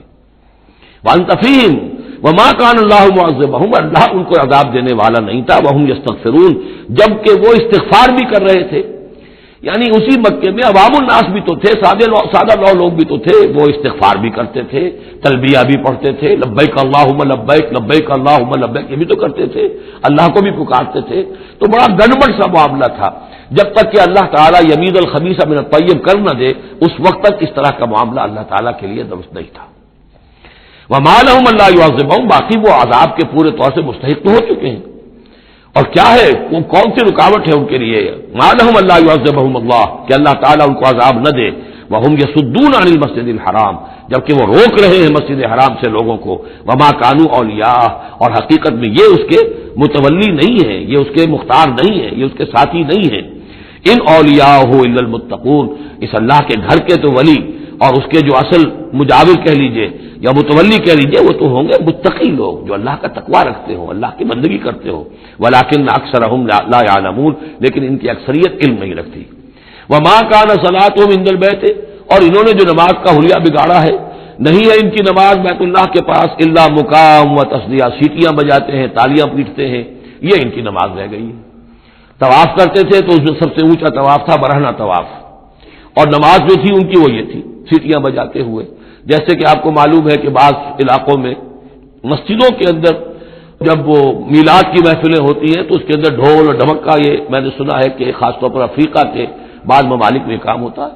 یہ اللہ کا شکر ہے اس حد تک کم سے کم یہ کہ بر عظیم پاک و ہند کے اندر جو بھی صورت ہوئی ہے وہ یہ مسجد کے اندر یہ خرافات نہیں ہوئی ہے، باقی باہر ہو رہی ہے جو بھی ہو رہی ہے۔ تو انہوں نے نماز کی بھی شکل یہ بنا دی تھی، فذوقوا العذاب بما کنتم تکفرون، تو اب چکھو مزہ عذاب کا اپنے کفر کی پاداش میں۔ ان الذین کفروا ينفقون اموالهم ليصدوا عن سبیل اللہ، ظاہر بات ہے یہ لشکر آیا تھا تو اس کے لیے بھی تو لاؤ لشکر تیار کرنا پڑا تھا نا، ساز و سامان، 900 اونٹ، 1000 آدمیوں کے لیے راشن بھی چاہیے تھا، مکے سے چل کے مدینے تک آنا ہے، جنگ میں رہنا ہے، تو یہ 10 اونٹ روزانہ جو ہے ذبح ہو رہے تھے اس فوج کے لیے۔ تو یہ سارا جو انفاق کیا ہے کچھ لوگوں نے کیا ہے نا، جو باطل کے لیے انفاق کر رہے تھے، شیطان کے لیے، وہ حزب الشیطان جو ہے، آخر وہ بھی تو مجاہد تھے، وہ مجاہد تھے فی سبیل الشیطان، فی سبیل الشرک۔ تو جو خرچ کر رہے ہیں اپنے مال لیصدوا عن سبیل اللہ، تاکہ لوگوں کو روک سکے اللہ کے راستے سے، فسينفقونها، وہ اور بھی خرچ کریں گے، ابھی انہیں اور بڑے لشکر تیار کرنے پڑیں گے، ثم تكون عليهم حسرة، پھر یہ سب ان کے لیے ایک حسرت بن جائے گی۔ سب کچھ مال بھی ہم نے لگا دیا، ساری جانیں ہم نے گنوا دی، کچھ نہ ہوا، محمد کا بال بھی کا نہ کر سکے صلی اللہ علیہ وسلم، اللہ کا دین تو جاء الحق وزهق الباطل ان الباطل كان زهوقا، ایک وقت آئے گا کہ اللہ کا دین جو ہے غالب ہو جائے گا۔ ثم يغلبون، پھر وہ مغلوب ہو کر رہیں گے، والذین کفروا الى جہنم یحشرون، اور جو ان میں سے کافر ہوں گے، جو اس وقت ایمان لے آئیں گے اللہ تعالیٰ ان کو معاف فرما دے گا، اور جو کفر پر اڑے رہیں گے وہ جہنم کی طرف گھیر کر لے جائے جائیں گے۔ لیمیز اللہ الخبیث من الطیب، یہ بات جو ہے سورہ آل عمران میں بھی آئی، تاکہ اللہ تعالیٰ پاک کو ناپاک سے علیحدہ کر دے، ممیز کر دے۔ وَيَجْعَلَ الْخَبِيثَ بَعْضَهُ عَلَى بَعْضٍ، اور جو ناپاک ہے اس کو ایک دوسرے کے اوپر سٹیک کرتا چلا جائے، فَيَرْكَمُهُ، اس کا ڈھیر کر دے جميعاً، اور ان کو سب کو فَيَجْعَلَهُ فِي جہنم، اور سب کو پھر جہنم میں جھونک دے۔ یعنی یہ کہ یہ پہلے تو یہ سفٹنگ کرنی ہوگی، یہ طیب ہے یہ خبیث، خبیث کو ایک دوسرے کے اوپر سٹیک کیجئے اور پھر اس کو جہنم میں ایک ہی مرتبہ دھکا دے دیجیے۔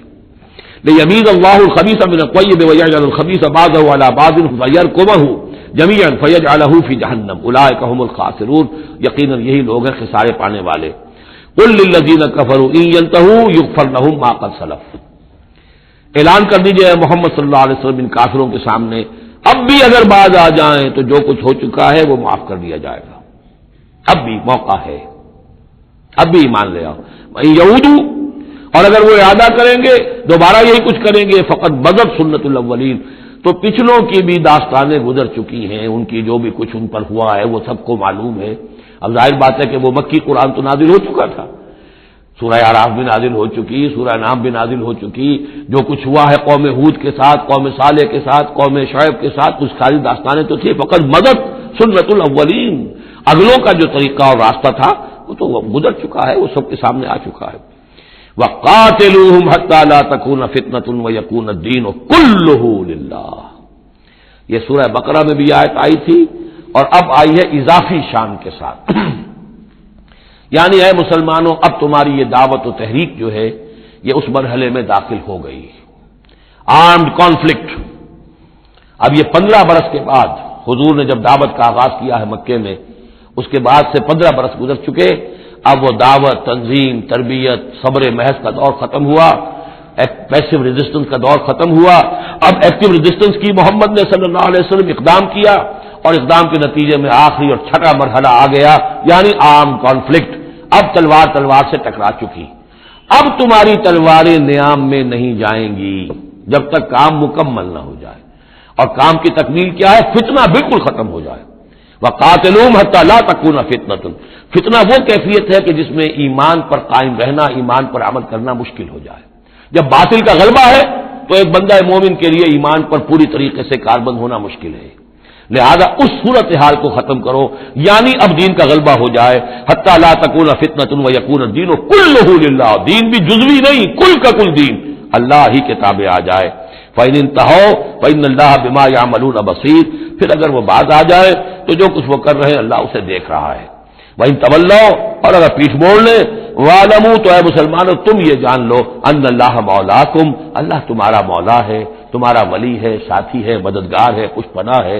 نعم المولا ونعم النصیر، کیا ہی اچھا ہے وہ حمایتی اور کیا ہی خوب ہے وہ مددگار۔ بارک اللہ لی ولکم فی القرآن العظیم ونفعنی وإیاکم بالآیات والذکر الحکیم۔ اعوذ باللہ من الشیطان الرجیم، بسم اللہ الرحمن الرحیم۔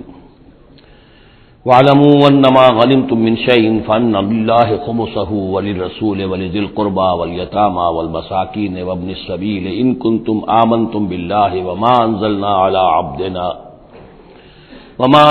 عَلَىٰ عَبْدِنَا يَوْمَ الْفُرْقَانِ يَوْمَ الْتَقَى الْجَمْعَانِ وَاللَّهُ عَلَىٰ كُلِّ شَيْءٍ قَدِيرٌ صدق اللہ العظیم۔ اب یہاں وہ مال غنیمت کا حکم بیان ہو رہا ہے۔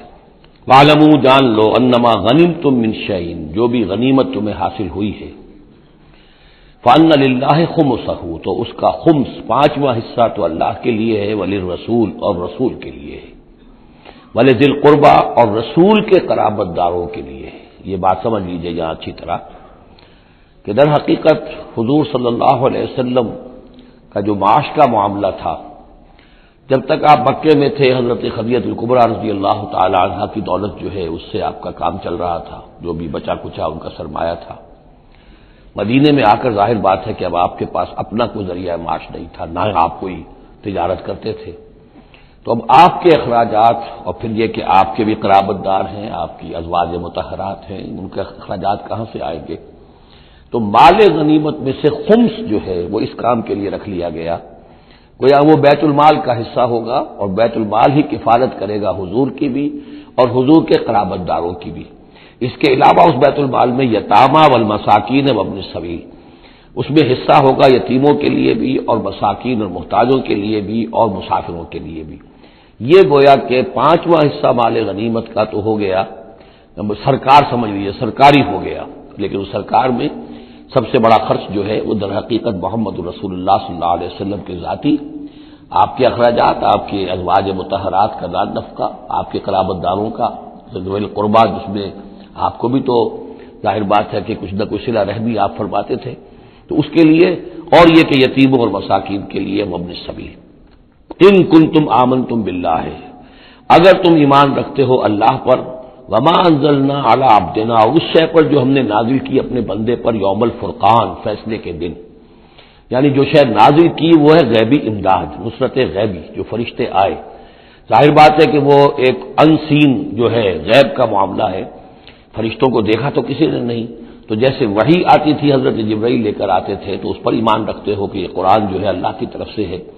ایسے ہی تمہیں یقین ہونا چاہیے کہ اللہ تعالیٰ نے اپنا وہ وعدہ پورا فرمایا اور اللہ تعالیٰ نے فرشتے بھیجے. تو اگر تمہیں وہ یقین ہے تو پھر تم اس حکم کو پورے طور پر یوں سمجھیے کہ دلی طور پر اس کو قبول کرو، خوش دلی کے ساتھ پوری طریقے سے، کہ خمس جو ہے وہ تو اللہ اور اس کے رسول کا، بیت المال کا. بقیہ کے بارے میں حضور نے فرما دیا کہ 4/5 جو ہے یہ اب تقسیم ہو جائے گا مجاہدین کے درمیان.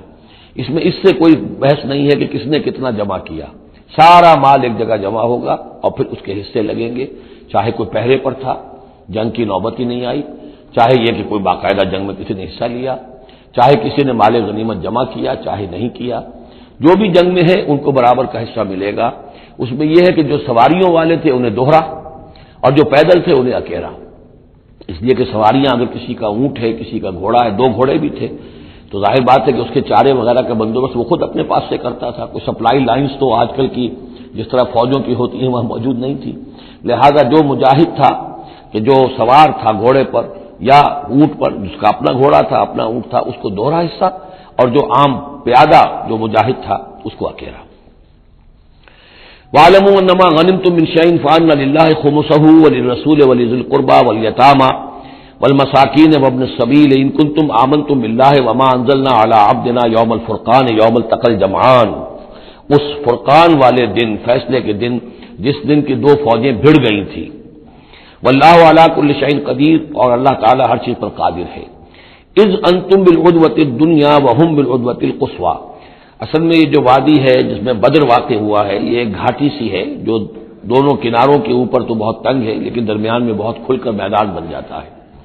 اس کا ایک سرا جو ہے وہ شمال کی طرف نکل جاتا ہے اور وہ جا رہا ہے شام کی طرف، ایک سرا جنوب کی طرف ہے اور وہ جاتا ہے مکے کی طرف، ایک مشرق کی طرف آتا ہے کہ جو مدینے کی طرف آ رہا ہے. اور اکثر و بیشتر جو پہلے حاجی جاتے تھے وہ اسی راستے پر تھے، یہی راستہ تھا. اب تو جو نیا طریق الہجرہ بڑی اعلیٰ سڑک بن گئی ہے تو لوگوں کو ان مقامات سے گزرنے کا موقع نہیں ملتا، ورنہ بدر سے ہو کر ہی راستہ گزرتا تھا. تو ایسا ہوا ہے کہ اللہ تعالیٰ کی طرف سے ایسی اسکیم بن گئی، تدبیر ایسی ہو گئی کہ عین بر وقت پہنچے. وہ جو مدینے والا سرا تھا جو قریب تھا مدینے کے اس وادی کا، اس پر حضور پہنچے، اور عین اسی وقت جو دور والا سرا تھا، وہ گھاٹی جہاں پہ ختم ہو رہی تھی جنوب کی طرف، وہاں وہ قریش بھی پہنچ گئے پر وقت. جب تم تھے ورلے کنارے پر اور وہ تھے پرلے کنارے پر. اذ انتم بالعدوۃ الدنیا، دنیا ادنا کا مؤنث ہے قریب تر، وَهُمْ بِالْعُدْوَةِ الْقُصْوَىٰ، اور وہ تھے پرلے کنارے پر. وَالرَّكْبُ أَسْفَلَ مِنْكُمْ، اور وہ جو قافلہ تھا وہ تم سے نیچے تھا، نیچے ہو کر گزر گیا تھا. یعنی اس کے بعد پہاڑوں کی ایک رینج تھی اور اس کے بعد پھر تہامہ کا میدان تھا. تو ابو سفیان نے یہ کیا تھا کہ قافلے کو لے کر اس بدر کی گھاٹی میں داخل ہی نہیں ہوئے. ادھر سے تو وہ پیغام بھی بھیج دیا تاکہ فوج ادھر سے آئے، تاکہ مسلمانوں کی توجہ بھی ہو تو فوج کی طرف ہو جائے، اور اسی میں وہ داؤ لگا کر اپنے قافلے کو بچا کر نکال کر لے جائیں. اور وہ تہامہ میں ساحل کے ساتھ ساتھ ہو کر نکل بھی گئے. وَلَوْ تَوَاعَدتُّمْ لَاخْتَلَفْتُمْ فِي الْمِيعَادِ، اور اگر تم لوگوں نے آپس میں معاہدہ کیا ہوتا کہ فلاں وقت پر ہمیں پہنچنا ہے، ہو سکتا ہے کہ تم ایک ساتھ نہ پہنچ سکتے، اختلاف ہو جاتا. جیسے اپائنٹمنٹ ہوتی ہے فلاں وقت پہ میں بھی پہنچوں گا آپ بھی پہنچ جائے تو کچھ نہ کچھ آگے پیچھے ہو جاتا ہے. تو اگر تم طے کر کے بھی آتے تو اتنا نہ ہوتا جتنا کہ ہم نے اپنی مشیت اپنی تدبیر سے کر دیا کہ عین وقت پر تمہیں وہاں پہنچا دیا. اس کی وجہ کیا تھی؟ ہم چاہتے تھے کہ یہ ٹکراؤ ہو جائے اور یہ بات واضح ہو جائے کہ جان لیں اہل مکہ کہ اللہ تعالیٰ کی نصرت کس کے ساتھ ہے، اس کے عوام بھی سمجھ لیں. وَلَٰكِن لِيَقْضِيَ اللَّهُ أَمْرًا كَانَ مَفْعُولًا، لیکن یہ سب کچھ لیے ہوا تاکہ اللہ تعالیٰ طے کر دے وہ شے، فیصلہ کر دے کہ جو ہو کر رہنی ہے. كَانَ مَفْعُولًا لِيَهْلِكَ مَنْ هَلَكَ عَنْ بَيِّنَةٍ، تاکہ اب جسے ہلاک ہونا ہے وہ ہلاک ہو بات کے واضح ہو جانے کے بعد. اب بھی عوام کی اگر آنکھیں نہیں کھلتی تو پھر گویا کہ وہ پھر مورد الزام خود ہے. اب ان کے سرداروں نے جو کچھ ان کی مت ماری تھی، اب آ کر اس موقع کے بعد ان کی آنکھیں کھل جانی چاہیے. اب بھی اگر کوئی ہلاک ہوتا ہے تو بات کے واضح ہونے کے بعد ہلاک ہو. لِيَهْلِكَ مَنْ هَلَكَ عَنْ بَيِّنَةٍ وَيَحْيَىٰ مَنْ حَيَّ عَنْ بَيِّنَةٍ، اور جسے جینا ہے جس کی زندگی ہے روحانی زندگی اور جو سیدھے راستے پر آنا چاہتا ہے وہ بھی اس بینہ کی بنا پر وہ سیدھے راستے پر آ جائے اور حیات معنوی حاصل کر لے.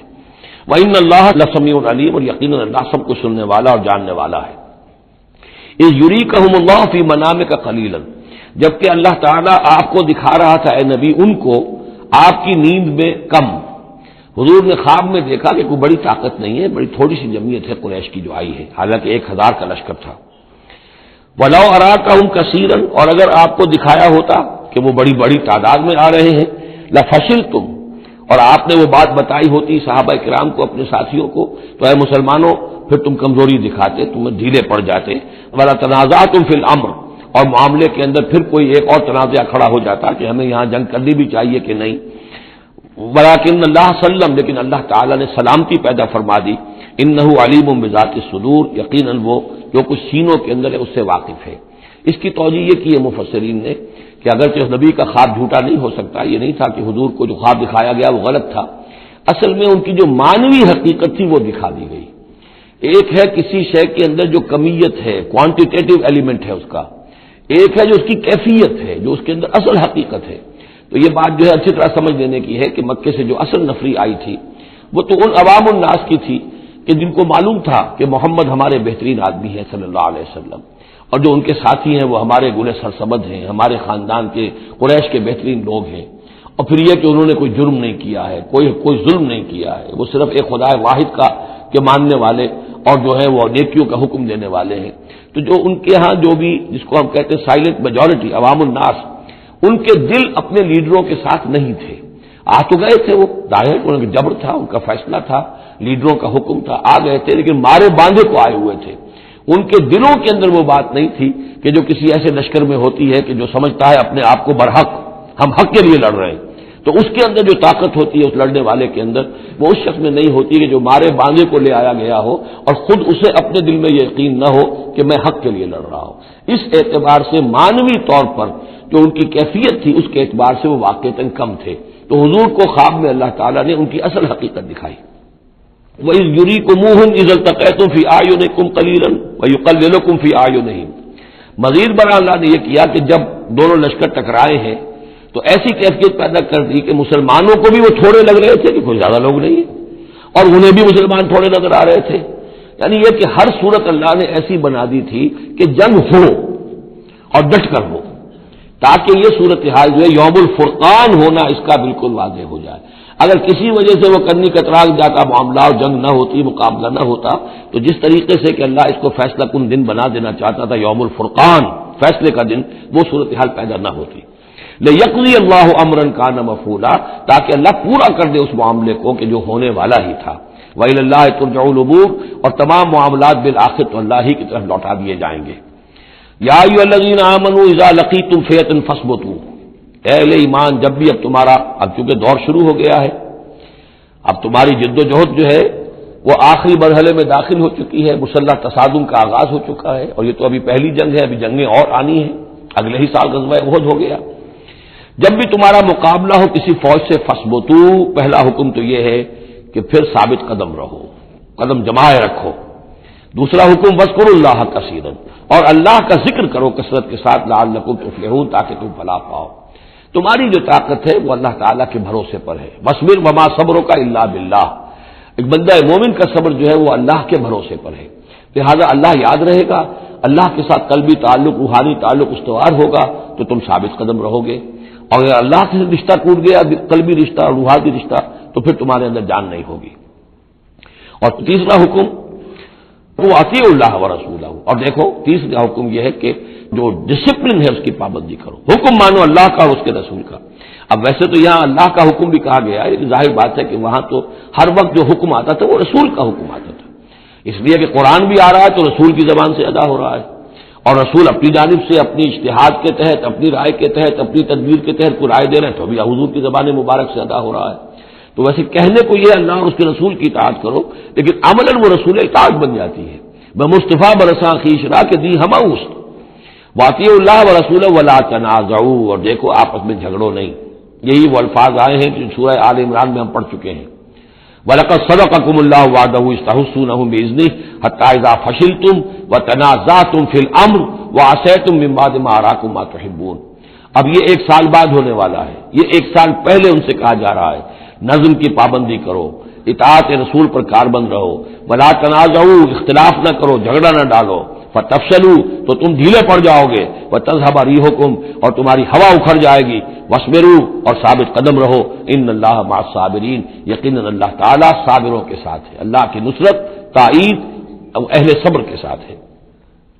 ولا تکونوا کالذین خرجوا من دیارہم بطرا ورئاء الناس، ان لوگوں کے مانند نہ ہو جانا کبھی جو نکلے تھے اپنے گھروں سے اتراتے ہوئے، اینٹتے ہوئے، اکڑتے ہوئے لوگوں کو دکھانے کے لیے۔ یہ وہ قریش کا لشکر جب چلا ہے تو ابو جہل نے جو بھی ساز و سامان کیا تھا اس کے لیے ڈھول ڈھمک کا بھی تھا، اور اس کے ساتھ جو ہے ہر طرح کا لاؤ لشکر، تو وہ تو جا رہے تھے بالکل اس خیال سے کہ فتح ہماری ہے ہی ہے اور ہم مسل کر رکھ دیں گے، جیسے مچھر کو مسل دیا جاتا ہے۔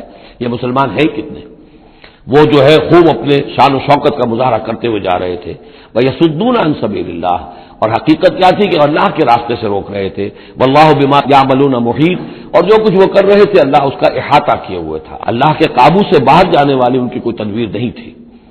وَإِذْ زَيَّنَ لَهُمُ الشَّيْطَانُ أَعْمَالَهُمْ، اور جبکہ شیطان نے ان کے لیے ان کے اعمال کو مزین کر دیا تھا، وَقَالَ لَا غَالِبَ لَكُمُ الْيَوْمَ، اور اس نے ان کے کان میں یہ پھونک ماری تھی، یہ وسوسہ ڈالا تھا، آج تم پر کوئی غالب نہیں آ سکتا۔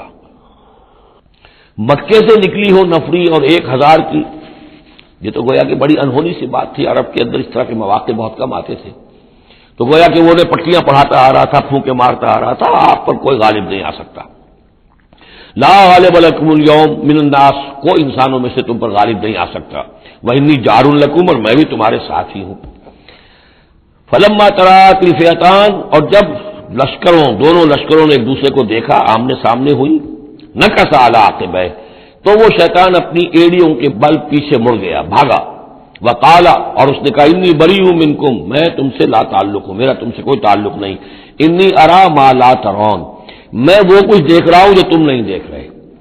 فرشتوں کو دیکھنا جو ہے، چونکہ یہ بھی ناری مخلوق ہے، نور اور نار میں بڑا قرب ہے، نوری مخلوق ہے ملائکہ اور ناری مخلوق ہے جن، اور یہ جن ہے عزازیل ابلیس، تو اس کو نظر آ گیا فرشتے آ رہے، انی ارا ما لا ترون، میں وہ کچھ دیکھ رہا ہوں جو تم نہیں دیکھ سکتے، انی اخاف اللہ، مجھے اللہ کا خوف ہے، واللہ شدید العقاب، اور اللہ سزا دینے میں بہت سخت ہے۔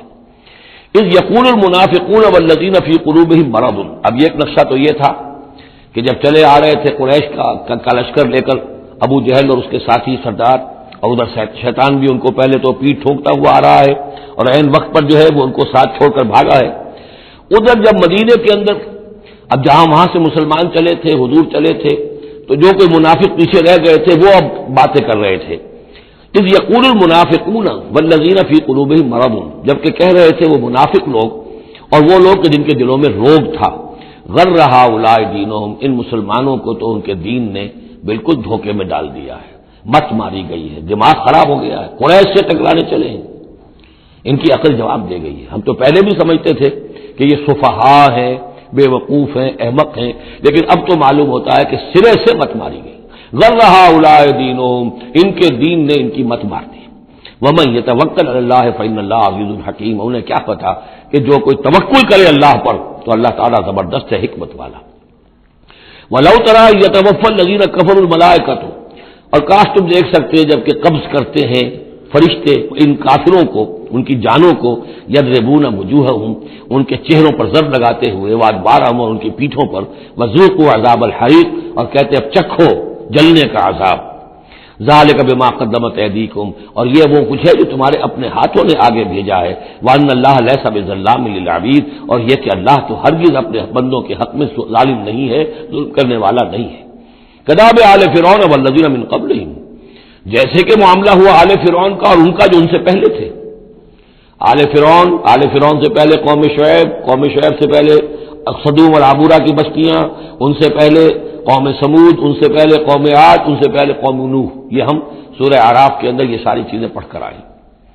کداب آل فرعون والذین من قبلہم کفروا بآیات اللہ، انہوں نے بھی اللہ کی آیات کا کفر کیا، فاخذہم اللہ بذنوبہم، تو اللہ نے پکڑ لیا انہیں ان کے گناہوں کی پاداش میں۔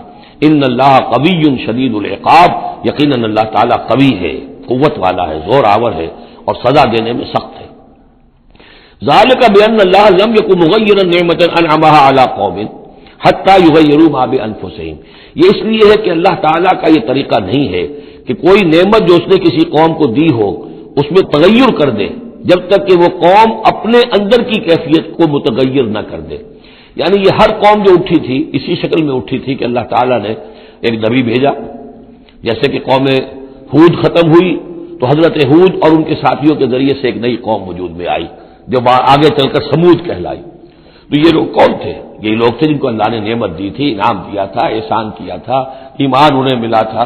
لیکن جب انہوں نے اپنی اس نعمتوں کو بدل دیا، کفر کی روش پر آ گئے، توحید کی پگڈنڈی چھوڑ کر، توحید کی شاہراہ کو چھوڑ کر شرک کی پگڈنڈیوں پہ مڑ گئے، تو پھر اللہ تعالیٰ کی نعمت بھی تبدیل ہو جاتی ہے. اللہ تعالیٰ نعمت سلب کر لیتا ہے، انعام کی جگہ پر اللہ کا عذاب آ جاتا ہے.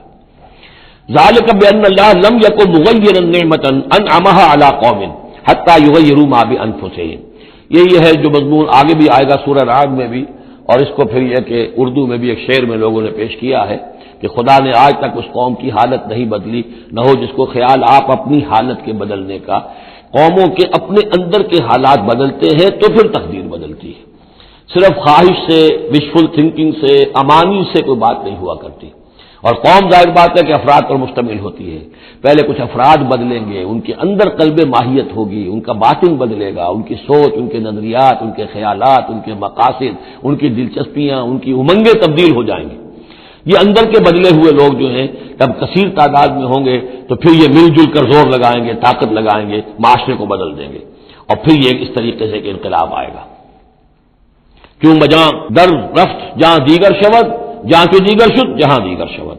جب یہ قرآن کسی کے اندر اتر جاتا ہے اس کے اندر ایک تبدیلی آ جاتی ہے، بالکل بدل جاتا ہے انسان اندرونی طور پر.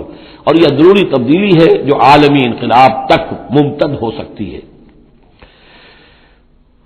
وَأَنَّ اللَّهَ سَمِيعٌ عَلِيمٌ، اللہ سب کچھ سننے والا، جاننے والا ہے. کداب آل فرعون، جیسے کہ دستور تھا یا ہوا معاملہ آل فرعون کا، والذین من قبلہم، اور جو ان سے پہلے تھے، کذبوا بآیات ربہم، انہوں نے اپنے رب کی آیات کو جھٹلایا. وَأَهْلَكْنَاهُمْ بِذُنُوبِهِمْ، تو ہم نے ان کو ہلاک کر دیا ان کے گناہوں کی پاداش میں. وَأَغْرَقْنَا آلَ فِرْعَوْنَ، اور آل فرعون کو ہم نے غرق کر دیا. وَكُلٌّ كَانُوا ظَالِمِينَ، اور یہ سب کے سب ظالم تھے. ان شر الدواب عند اللہ الذین کفروا فهم لا یؤمنون، بدترین چوپائے اللہ کے نزدیک یہی لوگ ہیں، اللہ کے نزدیک جو کفر کرتے ہیں اور وہ ایمان نہیں لاتے. یعنی وہی جو آیت ہم پڑھ چکے سورہ اعراف میں کہ یہ لوگ انسان نظر آتے ہیں، حقیقت میں انسان نہیں ہے. لہم قلوب لا یفقہون بہا ولہم اعین لا یبصرون بہا ولہم آذان لا یسمعون بہا اولئک کالانعام بل هم اضل، وہ چوپایوں کے مانند ہیں بلکہ ان سے بھی گئے گزرے. اس لیے شرت دواب کہا گیا. تمام جانداروں میں اور جمان چوپایوں میں، جانوروں میں سب سے برے لوگ جو ہیں وہ یہ انسان نما حیوان ہیں کہ جن کے اندر عقل نہیں، جن کے اندر شعور نہیں، جو ایمان سے خالی ہے اور کفر پر اور صرف دنیا کی لذتوں پر ریجھ گئے. الذین عاہدت منہم ثم ینقضون عہدہم فی کل مرۃ وہم لا یتقون، وہ لوگ کہ جن سے آپ نے اے نبی معاہدہ کیا تھا پھر وہ ہر مرتبہ اپنا عہد توڑتے ہیں اور اس کا کوئی ڈر نہیں رکھتے. اب یہ اشارہ ہو رہا ہے یہود کی طرف، کیونکہ حضور جب مدینے میں تشریف لائے تو میں نے آپ کو شروع میں بتا دیا تھا کہ آپ نے بہت بڑا یہ سمجھیے کہ اس کو Montgomery what, professor Montgomery what نے جس قدر تعریف کی ہے اس کی، اور سارے جتنے بھی الفاظ ہو سکتے تھے انگریزی زبان میں، اسٹیٹسمین شپ کہ حضور کا معاملہ، فہمی کا معاملہ، تدبر کا معاملہ، سیاست کو سمجھنے کا معاملہ، اس کی بہت بڑی بات یہ ہے کہ آپ نے یہودی قبائل جو تھے تینوں ان کو معاہدوں میں جکڑ لیا. تو یہ ایک بہت بڑا آپ کا کارنامہ تھا. لیکن اب ظاہر بات ہے جکڑے تو وہ گئے، اندر سے وہ دشمنی کرتے تھے، ساز باز کرتے تھے. اوپر معاہدہ ہے، اندر سے ساز باز چل رہی ہے، پیغامات بھیجے جا رہے ہیں قریش کو کہ کیا کر رہے ہیں آپ لوگ، کیوں دیر کر رہے ہیں، کیوں نہیں حملہ کرتے، ہم اندر سے آپ کی مدد کریں گے. تو یہ خدمت ابھی چل رہی تھی. تو فرمایا الذین عاہدت منہم ثم ینقضون عہدہم، وہ لوگ کہ جن سے نبی آپ نے عہد کیا، معاہدے کیے، اور وہ یہ کہ اپنے معاہدے توڑ رہے ہیں. فی کل مرۃ، ہر بار. وہم لا یتقون، اور وہ ڈرتے نہیں ہیں. فإما تثقفنہم فی الحرب، تو اگر آپ پا جائیں انہیں جنگ میں، فشرد بہم من خلفہم، تو ان کو ایسی سزا دیجئے کہ جو پیچھے ہیں ان کے ہوش ٹھکانے آ جائیں، لعلہم یذکرون، تاکہ انہیں عبرت حاصل ہو جائے. یعنی یہ کہ اب ایک تو یہ کہ وہ کوئی صرف ان کی جو ہے وہ وہاں سے خطوط جا آ رہے ہیں، پیغام رسانی ہو رہی ہے، لیکن کہیں اگر ان میں کا کوئی شخص جنگ میں بھی پکڑا جائے، واقعتاً وہ جنگ میں شریک ہو جائے، قریش کی طرف سے آ جائے اور پکڑا جائے، تو پھر اس کو وہ سزا دیجئے کہ جو ایک کی سزا جو ہے وہ سینکڑوں کے ہوش ٹھکانے کر دے. یہ ہے مطلب. وَإِمَّا تَثْقَفَنَّهُمْ فِي الْحَرْبِ فشمد بہم، ایسی سزا ان کو دیجیے من خلفہم کے جو ان سے پیچھے ہیں ان کے بھی ہوش ٹھکانے ہو جائیں، لعلہم یذکرون، شاید کہ پھر وہ نصیحت پکڑ لیں۔ وَإِمَّا تَخَافَنَّ مِنْ قَوْمٍ خِيَانَةً، اور اگر آپ کسی کو قومی سطح پر اندیشہ ہو جائے آپ کو کسی سے کہ وہ خیانت پر اتر آئی ہے، یعنی ایک ہے انڈیویجول ایکٹس، بنو قریظہ کا کوئی شخص ہے جو کام کر رہا ہے، بنو قریظہ کا سردار کہے گا صاحب مجھے کیا معلوم، یہ ایک شخص کا انڈیویجول معاملہ ہے، اس نے کوئی خط لکھ دیا ہوگا قریش کو یا کوئی سلسلہ جرمانی کیا ہوگا، لیکن یہ ہمارا اجتماعی معاملہ نہیں ہے، ہم معاہدے کے پابند ہیں۔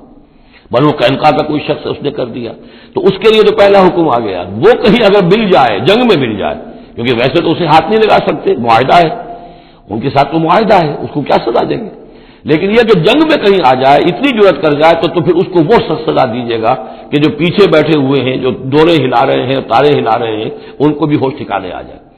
لیکن یہ کہ اگر آپ کو اندیشہ ہو جائے کہ کوئی قبیلہ جو ہے وہ خلاف ورزی کرنے پر اتر آیا ہے، خیانت کرنے پر اتر آیا ہے، وَإِمَّا تَخَافَنَّ مِنْ قَوْمٍ خِيَانَةً، کسی کی طرف سے خیانت کا آپ کو اندیشہ ہی ہو جائے، فَانبِذْ إِلَيْهِمْ عَلَىٰ سَوَاءٍ، تو پھر پھینک دیجئے ان کی طرف کھلم کھلا، یعنی پھر معاہدے کو ایبروگیٹ کیجئے، کہہ دیجئے کہ آج سے ہمارا کوئی معاہدہ نہیں۔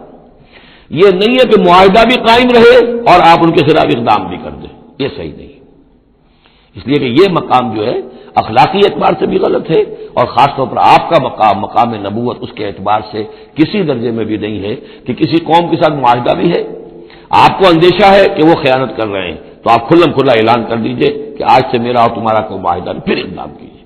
لیکن یہ کہ بغیر اس اعلان کے کوئی اقدام کرنا ان کے خلاف، یہ در حقیقت اللہ تعالیٰ جو اخلاق چاہتا ہے اہل ایمان کے، اس کے منافی ہے۔ وَإِمَّا تَخَافَنَّ مِنْ قَوْمٍ خِيَانَةً فَانبِذْ إِلَيْهِمْ عَلَىٰ سَوَاءٍ، اصل میں یہی وہ بات تھی جس کے حوالے سے مولانا مودودی مرحوم نے 1948 میں یہ جو جہاد کشمیر اس وقت ہو رہا تھا اس کے بارے میں رائے ظاہر کی تھی کہ ہندوستان کے ساتھ ہمارے سفارتی تعلقات ہیں، بھارت کے ساتھ ہمارا سارا معاملہ معاہدات کے اوپر چل رہا ہے، پھر اگر یہ کہ معاملہ جو ہے دوسری طرف ہم یہ شکل کر رہے ہیں کہ وہاں پر جنگ کا معاملہ کر رہے ہیں تو یہ غلط ہے، شریعت کی روح سے، قرآن کی روح سے غلط ہے، ہمیں کھلم کھلا اعلان کرنا چاہیے، جو بھی ہو اللہ تعالیٰ پر بھروسہ رکھنا چاہیے، کھل کر سامنے آنا چاہیے۔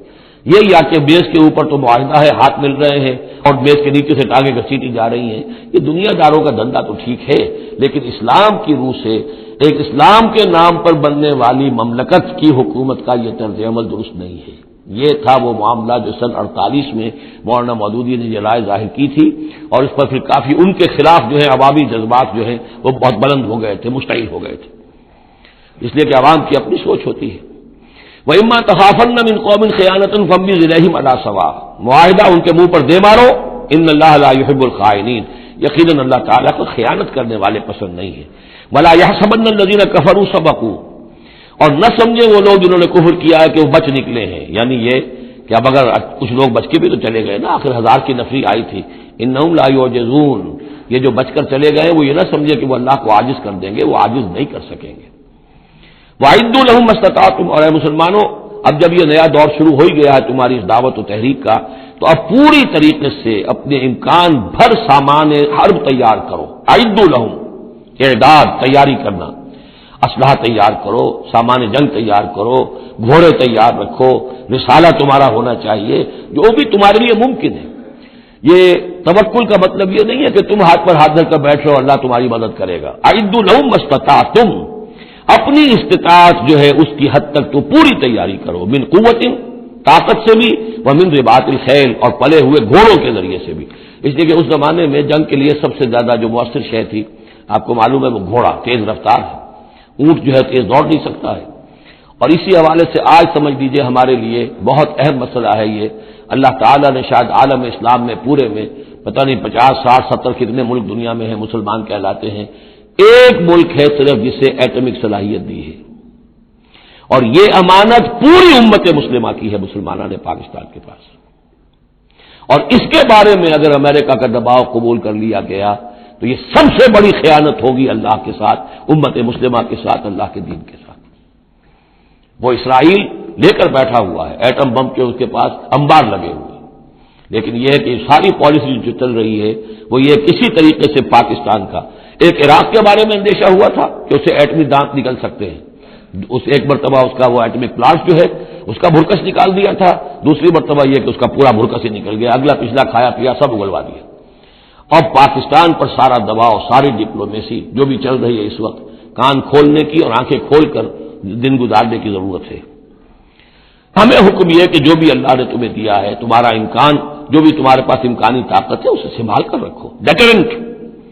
اعدوا لهم ما استطعتم من قوة وبالرباط الخيل ترهبون به عدو اللہ، تاکہ تم اللہ کے دشمنوں کو اس سے ڈرا سکو، یہی ہے ڈیٹرنٹ، تو معلوم ہو کہ ان کے پاس وہ طاقت ہے۔ وعدوکم، اور اپنے دشمنوں کو بھی ڈرا سکو، وآخرین من دونہم، ایک تو ہے اللہ کے دشمن اور تمہارے دشمن ایک اور بھی ہیں جو ان کے سوا ہیں، ان کے پرے ہیں، انہیں تم نہیں جانتے، لا تعلمونہم اللہ یعلمہم، اللہ انہیں جانتا ہے، یعنی وہ مارے آستین منافقین ہیں، یہ تمہاری اپنی آستینوں کے اندر بیٹھے ہوئے ہیں، تمہیں پتہ بھی نہیں ہے کہ وہ لوگ بھی در حقیقت ففتھ کالمسٹ عنصر ہے کہ جو در حقیقت تمہاری تباہی چاہتا ہے، بربادی چاہتا ہے۔ وما تنفقوا من شیء، اب ظاہر بات ہے کہ اگر ساز و سامان فراہم کرنا ہے، اسلحہ فراہم کرنا ہے، اور ساز و سامان کے لیے جو ہے گھوڑے تیار کرنے ہیں، تو انفاق کرنا پڑے گا۔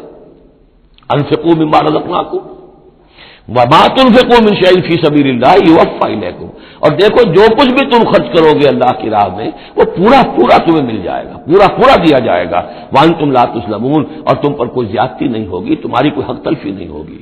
تم دو تو صحیح، اب وہ پورے دو رکوع ذہن میں لے آئیے جو سورہ بقرہ میں ہم نے پڑھے تھے کہ اگر کوئی شخص اللہ کی راہ میں مال خرچ کرتا ہے، فی سبیل اللہ خرچ کرتا ہے، جیسے ایک دانہ جو ہے وہ زمین کے اندر ڈال دیتے ہو، اس سے جو ایک پودا نکلتا ہے، اس میں سٹے ہوتے ہیں، 7 سٹے ہیں، اور ہر سٹے کے اندر 100 دانے ہیں، تو وہ ایک دانہ 700 دانے پیدا کر رہا ہے، اور اللہ تعالیٰ جس کو چاہے گا 700 گنا سے بھی زیادہ اجر و ثواب دے گا۔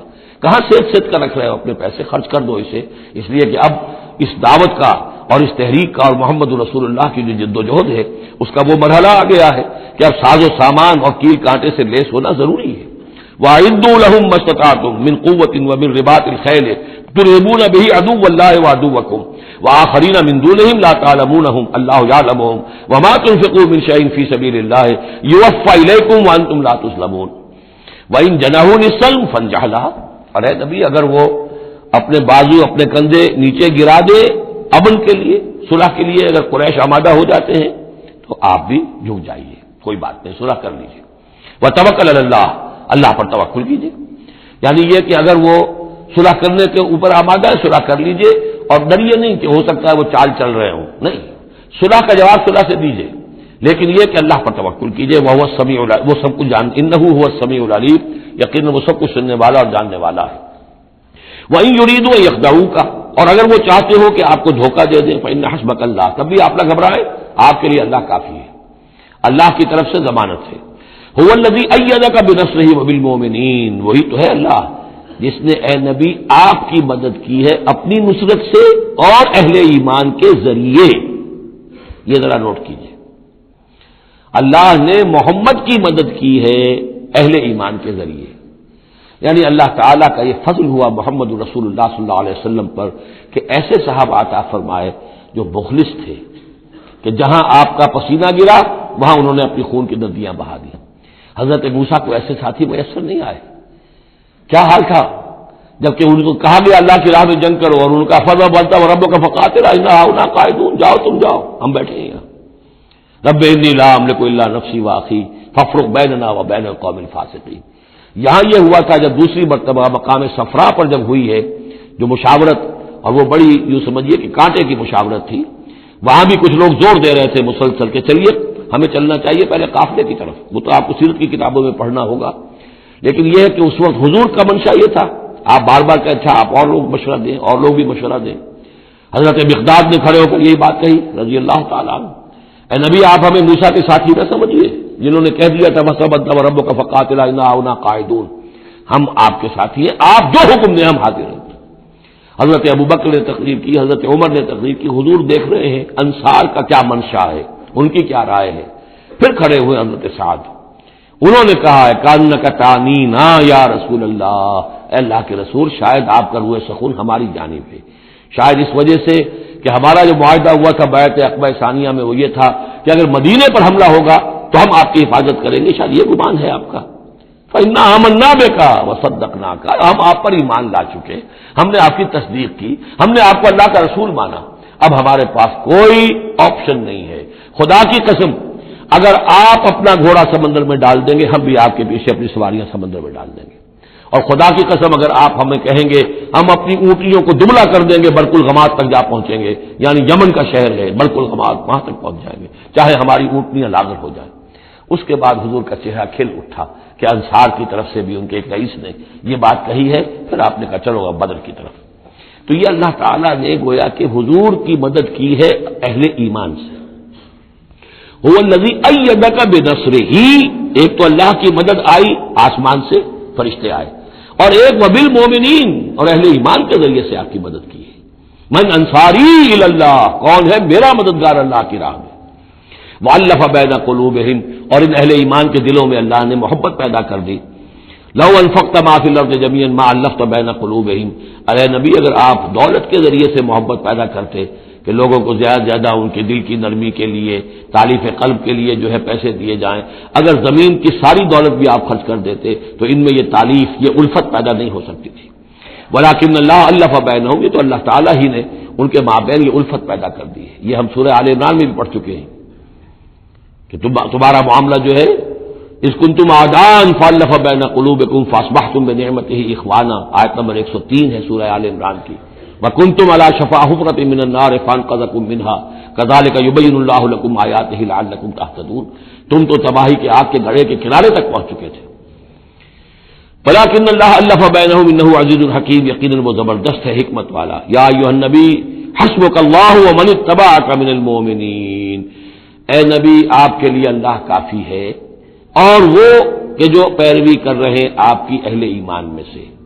ایک ترجمہ تو اس کا یہ ہوگا، یعنی جو اگر اوپر والی آیت کے ساتھ اس کو جوڑے، ایک یہ بھی ہو سکتا ہے اے نبی اللہ کافی ہے آپ کے لیے بھی، اور جو آپ کی پیروی کرنے والے ہیں مسلمان ان کے لیے بھی، ان کے لیے بھی اللہ کفایت کرتا ہے، ان کی مدد کے لیے، ان کو سہارا دینے کے لیے۔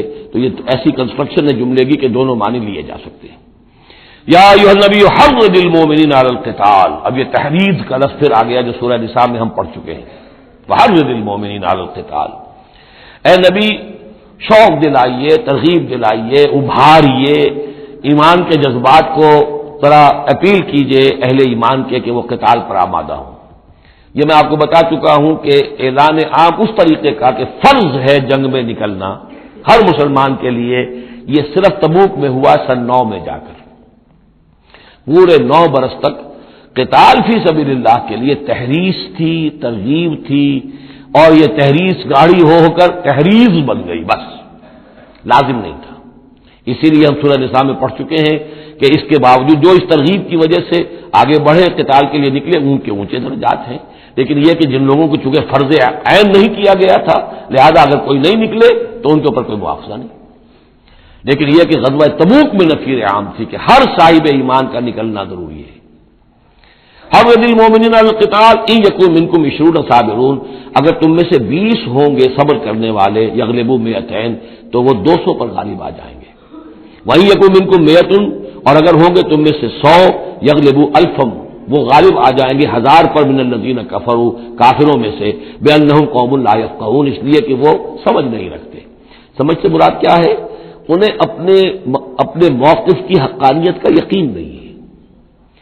ایک شخص ہے جو جانتا میں حق پر ہوں، میں حق کے لیے لڑ رہا ہوں، ایک شخص ہے ڈل مل ہے، ایسے ہی لڑ رہا ہے، مارے باندھے کو لڑ رہا ہے، کسی کے کہے سے آ گیا، مرسنری ہے، تنخواہ یافتہ ہے اس لیے آ گیا۔ اب اس میں زمین و آسمان کا فرق ہوگا۔ تو ان لوگوں کو چونکہ وہ شے حاصل نہیں ہے لہذا ان کی حالت کیا ہے کہ اگر آپ 10 ہوں گے 100 پر غالب آ جائیں گے۔ لیکن اس کے بعد جو اگلی آیت آ رہی ہے وہ گویا کہ اس کی کچھ عرصے کے بعد یقیناً نازل ہوگی، جو یہاں شامل کر دی گئی۔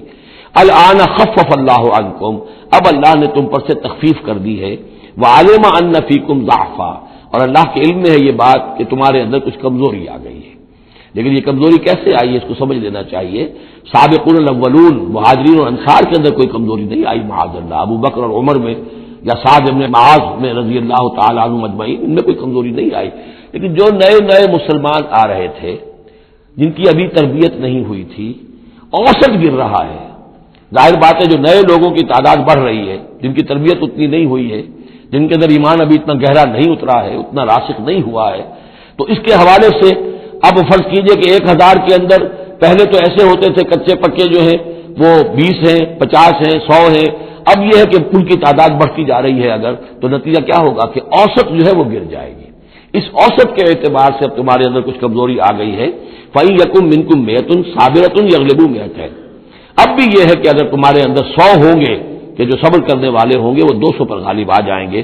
وَإِن يَكُن مِّنكُم أَلْفٌ، اور اگر تم میں سے 1000 ہوں گے يَغْلِبُوا أَلْفَيْنِ بِإِذْنِ اللَّهِ، تو وہ 2000 پر غالب آ جائیں گے اللہ کے اذن سے. وَاللَّهُ مَعَ الصَّابِرِينَ، اور یقیناً اللہ صبر کرنے والوں کے ساتھ ہے. ما كان لنبي ان يكون له اسرى. اب یہ ایک اور بہت نازک معاملہ ہوا جو غزوہ بدر کے بعد، کہ وہ جو 70 قیدی پکڑے گئے ان کا کیا کیا جائے. جو قریش کے 70 قیدی، اب اس کی ایک شکل تو یہ تھی، مشاورت کی حضور نے، حضرت ابوبکر کی ایک رائے تھی، حضور کی اپنی رائے بھی وہی تھی، اس لیے کہ جو مزاج حضور کا تھا، آپ شفیق، نرم اور رؤوف، رقیق القلب، یہی معاملہ حضرت ابوبکر کا تھا. حضرت عمر تھے سخت، اشدہم فی امر اللہ عمر. حضرت عمر کی یہ رائے تھی کہ ان سب کو قتل کر دینا چاہیے. اگر ہم نے فدیہ لے کر یا قوم معاف کر دیا، ویسے ہی یہ چھوڑ دیا، یہ پھر دوبارہ آئیں گے، کفر کو تقویت حاصل ہوگی. تو اس کو تو جب تک کہ کفر کی کمر ٹوٹ نہ جائے، یہ سانپ جو ہے جب تک کہ پوری طرح کچلا نہ جائے، اس وقت تک جو ہے ہمیں کوئی نرمی نہیں کرنی چاہیے. بلکہ وہ اس حد تک تھے کہ ہم میں سے یہ جو قیدی آئے ہیں جو ان کے قریب ترین عزیز ہوں، بس مہاجرین کے اندر وہ لوگ موجود تھے، قریش کے جو لوگ پکڑے گئے ہیں، تو مہاجرین جو تھے یہاں صحابہ کرام وہ بھی تو قرشی تھے، تو اپنے قریب ترین عزیزوں کو اپنے ہاتھ سے قتل کریں. یہ حضرت عمر کی رائے تھی. حضور صلی اللہ علیہ وسلم کی رائے اور حضرت ابوبکر کی رائے بھی یہ تھی کہ نہیں، نرمی کی جائے، فدیہ لے کر چھوڑ دیا جائے. فیصلہ ہو گیا، اس پر عمل ہو گیا.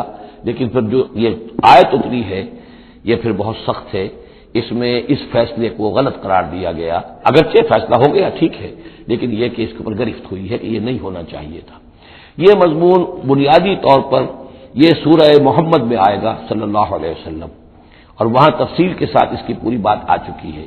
اور چونکہ سورہ محمد سورہ بقرہ سے بھی پہلے نازل ہو چکی تھی، سورۃ القتال، اس حوالے سے یہ بات جو ہے بہت اہم ہے کہ اس میں یہ قاعدہ قانون آ چکا تھا. اس کے باوجود اس بات کا ہو جانا یہ گویا کہ ایک طرح سے ایک کوتاہی ہوئی ہے، وقتی طور پر نظر انداز ہو گیا اللہ تعالیٰ کا مستقل حکم. ما کان لنبی ان یکون لہ اسرا. کسی نبی کے لیے یہ جائز نہیں ہے کہ اس کے پاس قیدی ہوں، حتی یسخن فی الارض، جب تک کہ زمین کے اندر خوب خونریزی نہ ہو لے، یعنی باطل کی کمر نہ توڑی جا چکی ہو، اس وقت تک قیدی رکھنا. قیدی رکھنے کا مطلب کہ وہ زندہ رہیں گے، آج نہیں تو کل انہیں چھوڑنا پڑے گا. آپ چھوڑیں گے ان کو، وہ پھر کفر کی تقویت کا باعث بنیں گے. تريدون عرض الدنیا، تم دنیا کا ساز و سامان چاہتے ہو، یعنی فدیہ ملے گا، مال ملے گا. اب یہ ظاہر بات ہے کہ نہ حضور کی یہ نیت ہو سکتی تھی معاذ اللہ، اور نہ حضرت ابوبکر کی، لیکن اللہ تعالیٰ کا معاملہ ہے. جب وہ اپنے نبیوں کے اوپر بھی کبھی گرفت کرتا ہے تو بظاہر الفاظ بڑے سخت ہوتے ہیں، بظاہر بڑے سخت ہوتے ہیں، تو اس کے اندر وہ سختی موجود ہے. ظاہر بات ہے کہ یہ بات نہ حضور کے لیے نہ حضرت ابوبکر کے لیے. تريدون عرض الدنیا، تم دنیا کا سامان چاہتے ہو، واللہ یرید الآخرہ، اللہ کے پیش نظر آخرت ہے. سورہ محمد کی آیت نمبر 4 میں یہ پورا قانون آئے گا، ہم وہاں پڑھ لیں گے. واللہ عزیز الحکیم، اور اللہ تعالی عزیز اور حکیم ہے. لولا کتاب من اللہ سبقا، اگر نہ ہوتی بات اللہ کی طرف سے جو پہلے سے آ چکی تھی، یعنی سورہ محمد کی آیت نمبر 4، اس میں ایک امکان نکلتا تھا اس کی تعبیر کا. اگرچہ تعبیر کے اندر میرے نزدیک غلطی ہوئی ہے، لیکن پھر بھی ایک اس کے اندر امکان موجود تھا جس کو کہ استعمال کیا ہے محمد الرسول اللہ صلی اللہ علیہ وسلم سے. لولا کتاب من اللہ سبقا، اگر یہ اللہ تعالیٰ کی طرف سے بات پہلے سے طے نہ ہو چکی ہوتی، لمسکم فیما اخذتم عذاب العظیم، تو جو کچھ تم نے یہ فدیہ وغیرہ لیا ہے اس پر تم پر بڑا سخت عذاب آتا. قانون ہم سورہ محمد میں پڑھیں گے کہ وہ کیا تھا، اور اس کی انٹرپریٹیشن کے اندر یہاں حضور نے کس جگہ سے گنجائش نکالی. دیکھیے ہوتا یہ ہے کہ آپ کا رجحان نرمی کا ہے تو آپ ایک ہی بات کے اندر سے نرم پہلو نکال لیں گے. جیسے کہ میں نے عرض کیا تھا کہ جو لوگ کے سنتے ہیں الذین یستمعون القول فیتبعون احسن، وہ لوگ کہ جو کسی بات کو سن کر پھر پیروی کرتے ہیں اس میں سے بہترین کی، جو بھی اس میں اعلیٰ ترین درجہ ہے اس تک پہنچنے کی کوشش کرتے ہیں. لیکن طبیعت کے اندر اگر نرمی تھی تو اس نرمی کی وجہ سے حضور نے اس کے اندر ایک اپنے لیے گنجائش نکال لی، لیکن چونکہ اس آیت کے اندر وہ گنجائش واقعتاً موجود ہے، لہذا فرمایا اگر وہ نہ ہوا ہوتا، لولا کتاب من اللہ سبقا، اگر وہ آیت پہلے نازل نہ ہو چکی ہوتی، لمسکم فیما اخذتم عذاب عظیم، تو تم پر جو بھی تم نے لیا ہے یہ فدیہ وغیرہ، اس پر تم پر بڑی سخت پکڑ ہوتی اور عذاب آتا۔ روایات میں آتا ہے کہ حضور بھی اور حضرت ابوبکر بھی دونوں پھر اس آیت کے نزول کے بعد روتے رہے ہیں کہ ہم سے یہ خطا ہوئی ہے۔ بہرحال خطا اجتہادی ہے، کوئی غلط اس طرح کی نہیں ہے کہ کسی صریح حکم کی خلاف ورزی کی گئی ہو، وہ یہ ہے کہ جو بھی اس میں رعایت رکھی گئی تھی اس کو آپ نے اپنے اجتہاد سے اس کے اندر سے جو بھی نرمی کا پہلو تھا وہ نکال دیا۔ فَكُلُوا مِمَّا غَنِمْتُمْ حَلَالًا طَيِّبًا، تو اب کھاؤ جو تمہیں ملا ہے غنیمت۔ غنیمت میں وہ بھی ہے جو عین جنگ کے موقع پر مال غنیمت ملا، اور جو فدیہ اب مل رہا ہے وہ بھی غنیمت ہے۔ حلالاً طیبا، کھاؤ، اس میں کوئی اب تمہیں ہچکچاہٹ نہ ہو، حلال اور طیب ستھرا۔ واتقوا اللہ، اللہ کا تقوی اختیار کرو، ان اللہ غفور الرحیم، یقیناً اللہ تعالیٰ بخشنے والا رحم فرمانے والا ہے۔ یا ایھا النبی قل لمن فی ایدیکم من الاسریٰ، اے نبی کہہ دیجئے ان لوگوں سے جو آپ کے قبضے میں ہیں قیدی۔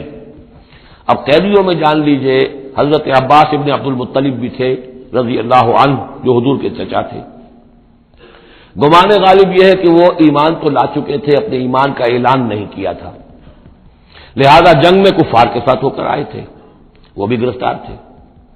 اور بھی کچھ لوگ تھے کہ جن کے بارے میں حضور جانتے تھے کہ یہ لوگ جو ہے اپنی دلی خواہش سے نہیں آئے ہیں، بلکہ یہ کہ اپنے سرداروں کے دباؤ کی وجہ سے آئے ہیں، لیکن قانون تو قانون ہے۔ تو اس طریقے کا معاملہ جب ہوا ہے، اور پھر حضور کے اپنے اقدامات، وہ قیدی ہیں ابو العاص، ان کی بڑی صاحبزادی زینب رضی اللہ تعالی عنہا نے پھر ان کے لیے اپنا وہ ہار بھیجا ہے جو حضرت خدیجہ نے انہیں شادی کے موقع پر دیا تھا۔ تو یہ ایسی کیفیات ہیں، ہم جب پڑھتے ہیں ان چیزوں کے تو ہمارے لیے تو ایک تعلق جو ہے وہ ایک ماضی کی تاریخ کے قصوں کی ہے۔ وہاں تو یہ خونی رشتے بھی تھے، تعلقات بھی تھے، ایک ہی خاندان ہے، ایک ہی قبیلہ ہے، اسی کے لوگ آئے ہوئے ہیں۔ تو اب حضور کے دل میں جو ہے اس وقت سنا یہ ہے کہ جب رات کے وقت کراہ رہے تھے حضرت عباس، انہیں باندھا ہوا تھا، سخت جذبات ہے، قیدیوں کو جکڑا ہوا ہے رسیوں کے اندر، تو ان کے جو بند تھے کہ سخت تھے، وہ جو بند تھے جن میں بندھے ہوئے تھے کہ کراہ رہے تھے، تو حضور نے کہا تمام قیدیوں کے بند ڈھیلے کر دو۔ یہ نہیں کہا کہ صرف عباس کا بند ڈھیلا کر دو، بلکہ آپ نے ان کی کراہنے کی آواز سن کر پھر آپ نے فرمایا سب کے بند ڈھیلے کرو، اتنا سخت ان کو نہ باندھو۔ تو اس طرح کا معاملہ جو ہے اس کو ذہن میں رکھیے۔ یا ایھا النبی قل لمن فی ایدیکم من الاسریٰ، کہہ دیجئے ان سے جو آپ کے ہاتھ میں اب قیدی ہیں، ان یعلم اللہ فی قلوبکم خیرا، دیکھو اگر جو کچھ تمہارے دلوں میں ہے اللہ کے علم میں ہے کہ وہ خیر ہے، یؤتکم خیرا مما اخذ منکم، تو جو کچھ تم سے اس وقت لیا گیا ہے اس سے بہتر اللہ تمہیں دے دے گا۔ یعنی یہ کہ نیت کا معاملہ تمہارا اور اللہ کے مابین ہے، ہمارا معاملہ قانون کا ہے۔ تم آئے کفار کے ساتھ جنگ کرتے ہوئے آئے ہو، پکڑے گئے ہو، اب ان میں کوئی ڈسکریمنیشن نہیں ہو سکتی، کوئی شخص کہے کہ نہیں صاحب میں تو مجبوراً آیا تھا، اور میں تو کسی کے کہنے میں آیا تھا، اور میں تو حقیقت میں تو اسلام لا چکا تھا، یہ بات جو ہے اب نہیں چلے گی۔ لہذا یہ ضرور ہے کہ اگر تمہارے دل میں کوئی خیر ہے، کوئی بھلائی ہے، اور اس وقت یہ کہ تم سمجھتے ہو کہ تم اس صورتحال میں مجبوراً پھنس گئے ہو اور تمہیں فدیہ ادا کرنا پڑ رہا ہے، تو اللہ تعالیٰ تمہیں اس سے کہیں زیادہ دے دے گا کہ جو آج تمہیں فدیے میں دینا پڑ رہا ہے۔ ظاہر بات ہے کہ وہاں بیویوں کو خبریں پہنچی، انہوں نے اپنے زیور بھیجے ہیں، حضرت زینب رضی اللہ تعالی عنہا نے بھی اپنا زیور بھیجا، ہار بھیجا ہے، اور حضور کی آنکھوں میں آنسو آ گئے جب آپ نے وہ ہار دیکھا، حضرت خدیجہ کا ہار رضی اللہ تعالی عنہ۔ وہ پوری زندگی جو آپ کی گزری تھی حضرت خدیجہ کے ساتھ، وہ ساری آنکھوں میں نگاہوں کے سامنے آ گئی، جو ان کی وفاداری تھی اور جو انہوں نے خدمت کی تھی، وفا شعاری کی تھی۔ تو اس کے بعد مسلمانوں سے کہا کہ یہ اس ماں کی یادگار تھی بیٹی کے پاس، اگر آپ لوگ اجازت دیں تو یہ اس کو واپس کر دیا جائے، تو اس کو پھر لوگوں کی اجازت سے وہ ہار واپس کیا گیا۔ تو یہ سارے جو جذباتی معاملات تھے ان کو اچھے سے سمجھیے کہ ہم پڑھتے ہوئے ان چیزوں کو سمجھتے ہیں کہ جیسے ایک بس تاریخ کا ایک واقعہ ہے، اس کے ساتھ جو احساسات، جذبات، جو اس کے ساتھ اور فوری جو اس وقت کی کیفیات تھی، اس کا ہمارے لیے اکثر و بیشتر تو ممکن ہی نہیں کہ تصور کر سکے۔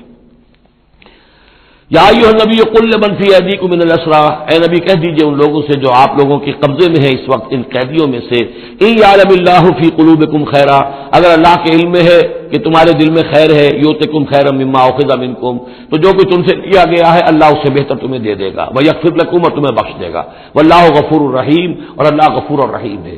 وَإِن يُرِيدُوا خِيَانَتَكَ، اور اگر یہ آپ سے خیانت کرنا چاہیں، جھوٹ بول رہے ہوں، جھوٹی قسمیں کھا رہے ہوں کہ ہمارے ساتھ تو معاملہ یوں ہو گیا تھا اور ایسے آ گئے تھے، فقد خان اللہ من قبل، تو پھر یہ پہلے اللہ سے بھی خیانتیں کرتے رہے ہیں، منہم فامکن منکم، اللہ تعالیٰ نے ان کو پکڑوا دیا، واللہ علیم الحکیم، اللہ حکیم اور علیم ہے۔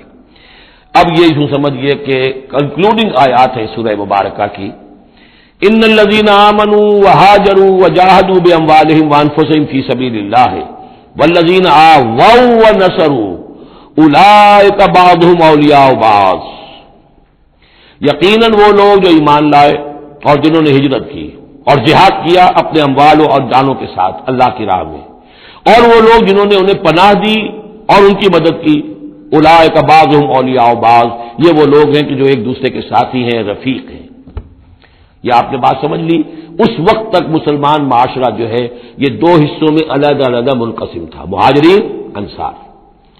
اگرچہ مہاجرین اور انصار کو بھائی بھائی بنایا جا چکا تھا، لیکن ظاہر بات ہے کہ صرف اس طرح کے تعلق سے وہ پورا جو قبائلی نظام جو ہے وہ ایک دم تو تلپٹ نہیں ہو جاتا۔ تو اس وقت تک کی صورتحال بھی یہ ہے کہ جو پہلے جو 8 مہمیں حضور نے بھیجی ہیں اس میں کسی انصاری کو شریک نہیں کیا، وہ ایکسکلوسیولی مہاجر فینومینن تھا۔ جنگ بدر میں پہلی مرتبہ جو ہے انصار شریک ہوئے، ورنہ پہلے صرف مہاجرین تھے۔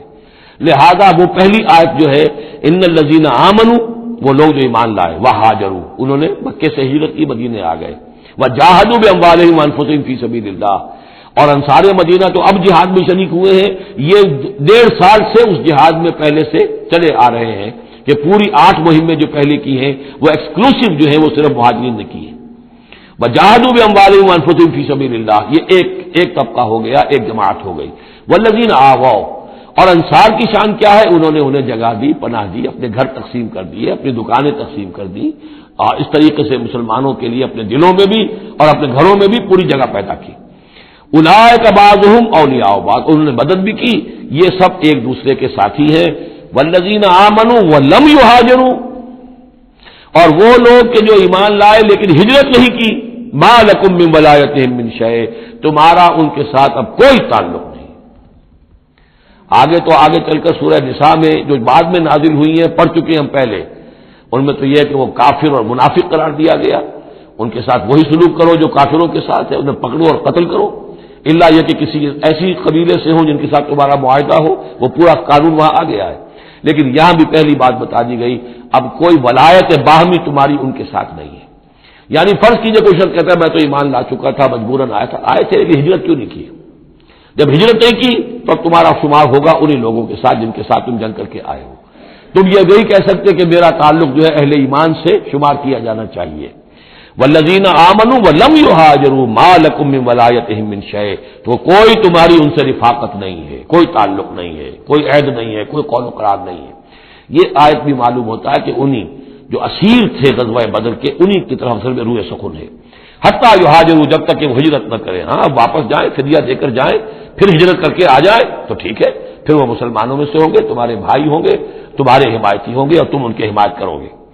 وَإِنِ اسْتَنصَرُوكُمْ فِي الدِّينِ، اور وہ لوگ کہ جو ایمان تو لائے لیکن ہجرت نہیں کی، اپنے اپنے قبیلوں میں رہے یا مکے میں رہے، اگر وہ تم سے مدد مانگے دین میں، فَعَلَيْكُمُ النَّصْرُ، تو اے مسلمانوں تم پر واجب ہے ان کی مدد کرنا، إِلَّا عَلَىٰ قَوْمٍ بَيْنَكُمْ وَبَيْنَهُم مِّيثَاقٌ، سوائے اس کے کہ وہ کسی ایسی قوم سے تعلق رکھتے ہوں کہ جن کے اور تمہارے درمیان کوئی معاہدہ ہے۔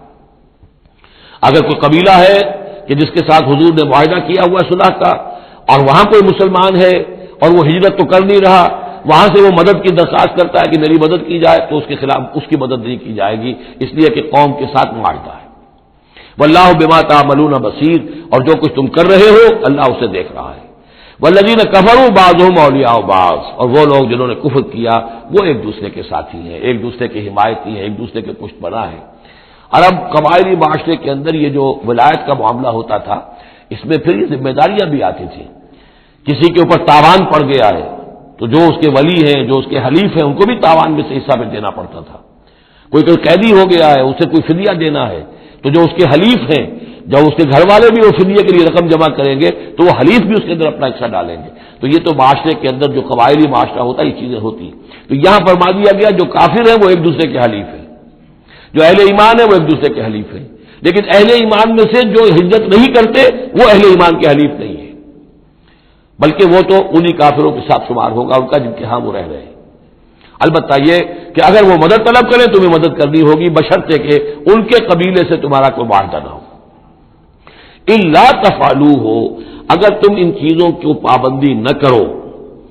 ایک مسلمان ہے، وہاں سے اس نے خط لکھ دیا ہے کہ مجھے یہاں ستایا جا رہا ہے، حالانکہ اس قبیلے سے آپ کا معاہدہ اور آپ چڑھ دوڑے اس قبیلے کے اوپر، تو یہ معاملہ نہیں چلے گا. دنیا کے اندر ہر چیز کا ایک قاعدہ ہے، قانون ہے.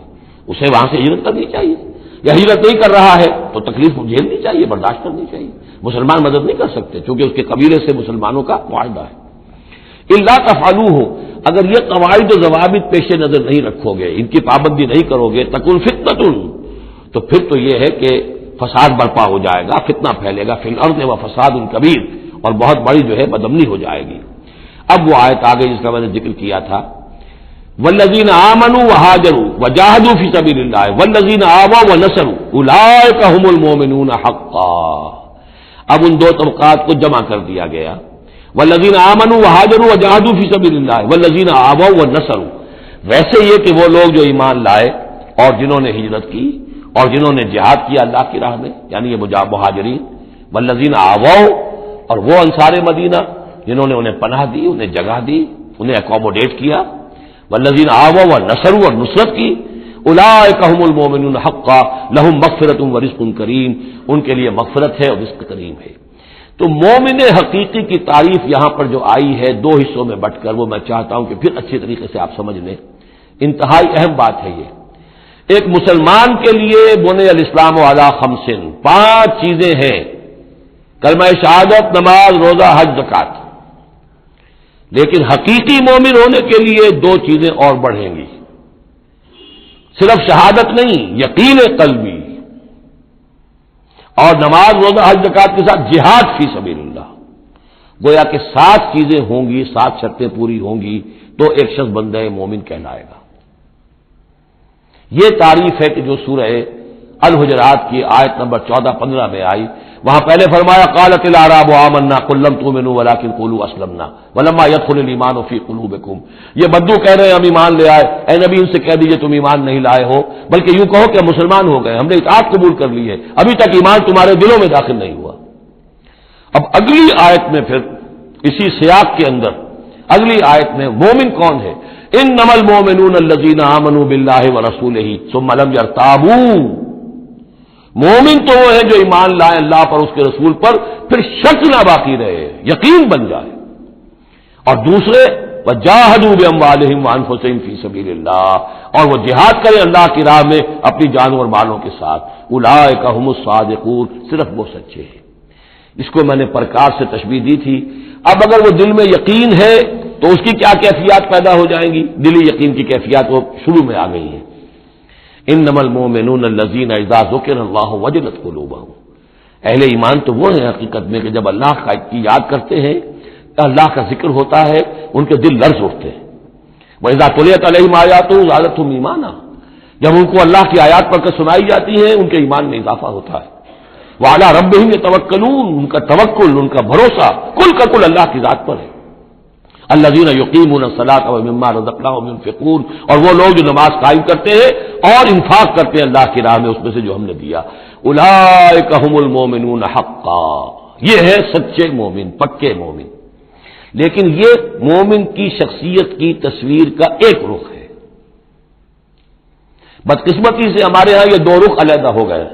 معاملہ یہ ہے کہ یہ ہے ایک ورق، اس ورق کا ایک صفحہ یہ ہے، ایک صفحہ یہ ہے. یہ انسیپریبل ہے، صفحات کو جدا نہیں کر سکتے آپ. ورق ایک ہے، اس کا ایک رخ یہ ہے صفحہ، ایک رخ یہ ہے صفحہ. مومن کی شخصیت کا ایک صفحہ، اس کی تصویر کا ایک رخ یہ ہے، دل میں یقین ہے، اللہ کی یاد کرتا ہے، دل لرزتا ہے، آیات قرآنی پڑھتا ہے یا سنتا ہے، دل میں ایمان بڑھتا ہے، ہر معاملے میں توکل، اس کا بھروسہ اللہ کی ذات پر ہے، نماز قائم کیے ہوئے زکوٰۃ ادا کرتا ہے، اللہ کی راہ میں خرچ کرتا ہے. یہ شخصیت کا ایک رخ ہو گیا. اولئک هم المؤمنون حقا. لیکن یہ ایک رخ ہے. اور دوسرا رخ کیا ہے؟ والذین آمنوا وہاجروا وجاہدوا فی سبیل اللہ والذین آووا ونصروا اولئک هم المؤمنون حقا. اور وہ لوگ جو ایمان لائے، جنہوں نے ہجرت کی، جنہوں نے جہاد کیا اللہ کی راہ میں، اور وہ لوگ جنہوں نے انہیں جگہ دی، پناہ دی اور ان کی مدد کی، یہ ہے مومن سچے. تو تصویر کے ان دونوں رخوں کو جوڑیے، یہ ہے اصل میں جو آج کی ضرورت ہے۔ صحابہ کرام کی شخصیتوں میں یہ دونوں رخ تھے۔ جیسے زوال آیا ہمارے ہاں، اڑائے کچھ ورق لالے نے، کچھ نرگس نے، کچھ گل نے، چمن میں ہر طرف بکھری ہوئی ہے داستاں میری، دین کے حصے بکھرے ہو گئے، کوئی حلقے ذکر کے ہیں تو ان کو جہاد وغیرہ سے کوئی غرض نہیں، کوئی جہادی تحریکیں ہیں تو ان کے اندر جو ہے وہ دوسری کیفیات نہیں۔ اس طرح کے معاملات جو ہے تقسیم ہو چکے ہیں۔ جب تک کہ یہ مکمل شخصیتیں وجود میں نہیں آئیں گی، یہ ظاہر بات ہے صحابہ کی کمیت کے اعتبار سے تو وہاں تک نہیں پہنچ سکتے، لیکن ان کا عکس تو ہو، اس طرح کی کیفیت متوازن طریقے پر۔ اگر 25% ادھر ہے 25% ادھر بھی ہو، 10% ادھر ہے 10% ادھر بھی ہو، لیکن ایک ہی طرف 70% ہو جائے دوسری طرف 0 ہو، وہ معاملہ گڑبڑ ہے۔ یہ دونوں جو رخ ہے شخصیت کے، ان کو جمع کرنے کی ضرورت ہے۔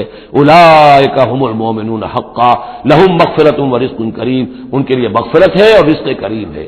اللهم ربنا اجعلنا منهم، اللهم ربنا اجعلنا منهم والذین آمنوا من بعد وهاجروا وجاهدوا، اور جو لوگ بعد میں ایمان لائے یا لائیں گے اور ہجرت کریں، جہاد کریں، وجاہدوا معکم، تمہارے ساتھ ہو کر جہاد کریں، فاولئک منکم، تو اے مسلمانوں وہ تم ہی میں سے ہیں، تمہاری جماعت، تمہاری امت حزب اللہ کے حصے ہوں گے۔ وَأُولُو الْأَرْحَامِ بَعْضُهُمْ أَوْلَىٰ بِبَعْضٍ فِي کتاب اللہ، البتہ اللہ کا جو قانون ہے، جو شریعت ہے، مثلا جو وراثت کا معاملہ ہے، اس کا تعلق جو اولو الارحام کے ساتھ ہے۔ یہ جو بھائی چارہ تھا اس کے بنا پر وراثت نہیں ہے، وراثت ہوگی وہی جو رحمی رشتے ہیں جن کے بنا پر کہ وراثت کا قانون بنا دیا گیا۔ اولو الارحام بعضهم اولیٰ ببعض فی کتاب اللہ، اللہ کی شریعت کے ضابطے کے قانون میں بہرحال جو رحمی رشتے ہیں وہ یقیناً مقدم ہے۔ ان اللہ بکل شیء علیم، یقیناً اللہ تعالی ہر چیز کا علم رکھتا ہے۔ بارک اللہ لی ولکم فی القرآن العظیم ونفعنی وإیاکم بالآیات والذکر الحکیم۔ بارک اللہ لی ولکم فی القرآن العظیم ونفعنی وإیاکم بالآیات والذکر الحکیم۔ بارک اللہ لی ولکم فی القرآن العظیم ونفعنی وإیاکم بالآیات والذکر الحکیم۔ بارک اللہ لی ولکم فی القرآن العظیم ونفعنی وإیاکم بالآیات والذکر الحکیم۔ بارک اللہ لی ولکم فی القرآن العظیم ونفعنی وإیاکم بالآیات والذکر الحکیم۔ بارک اللہ لی ولکم فی القرآن العظیم ونفعنی وإیاکم بالآیات والذکر الحکیم۔ بارک اللہ لی ولکم فی القرآن العظیم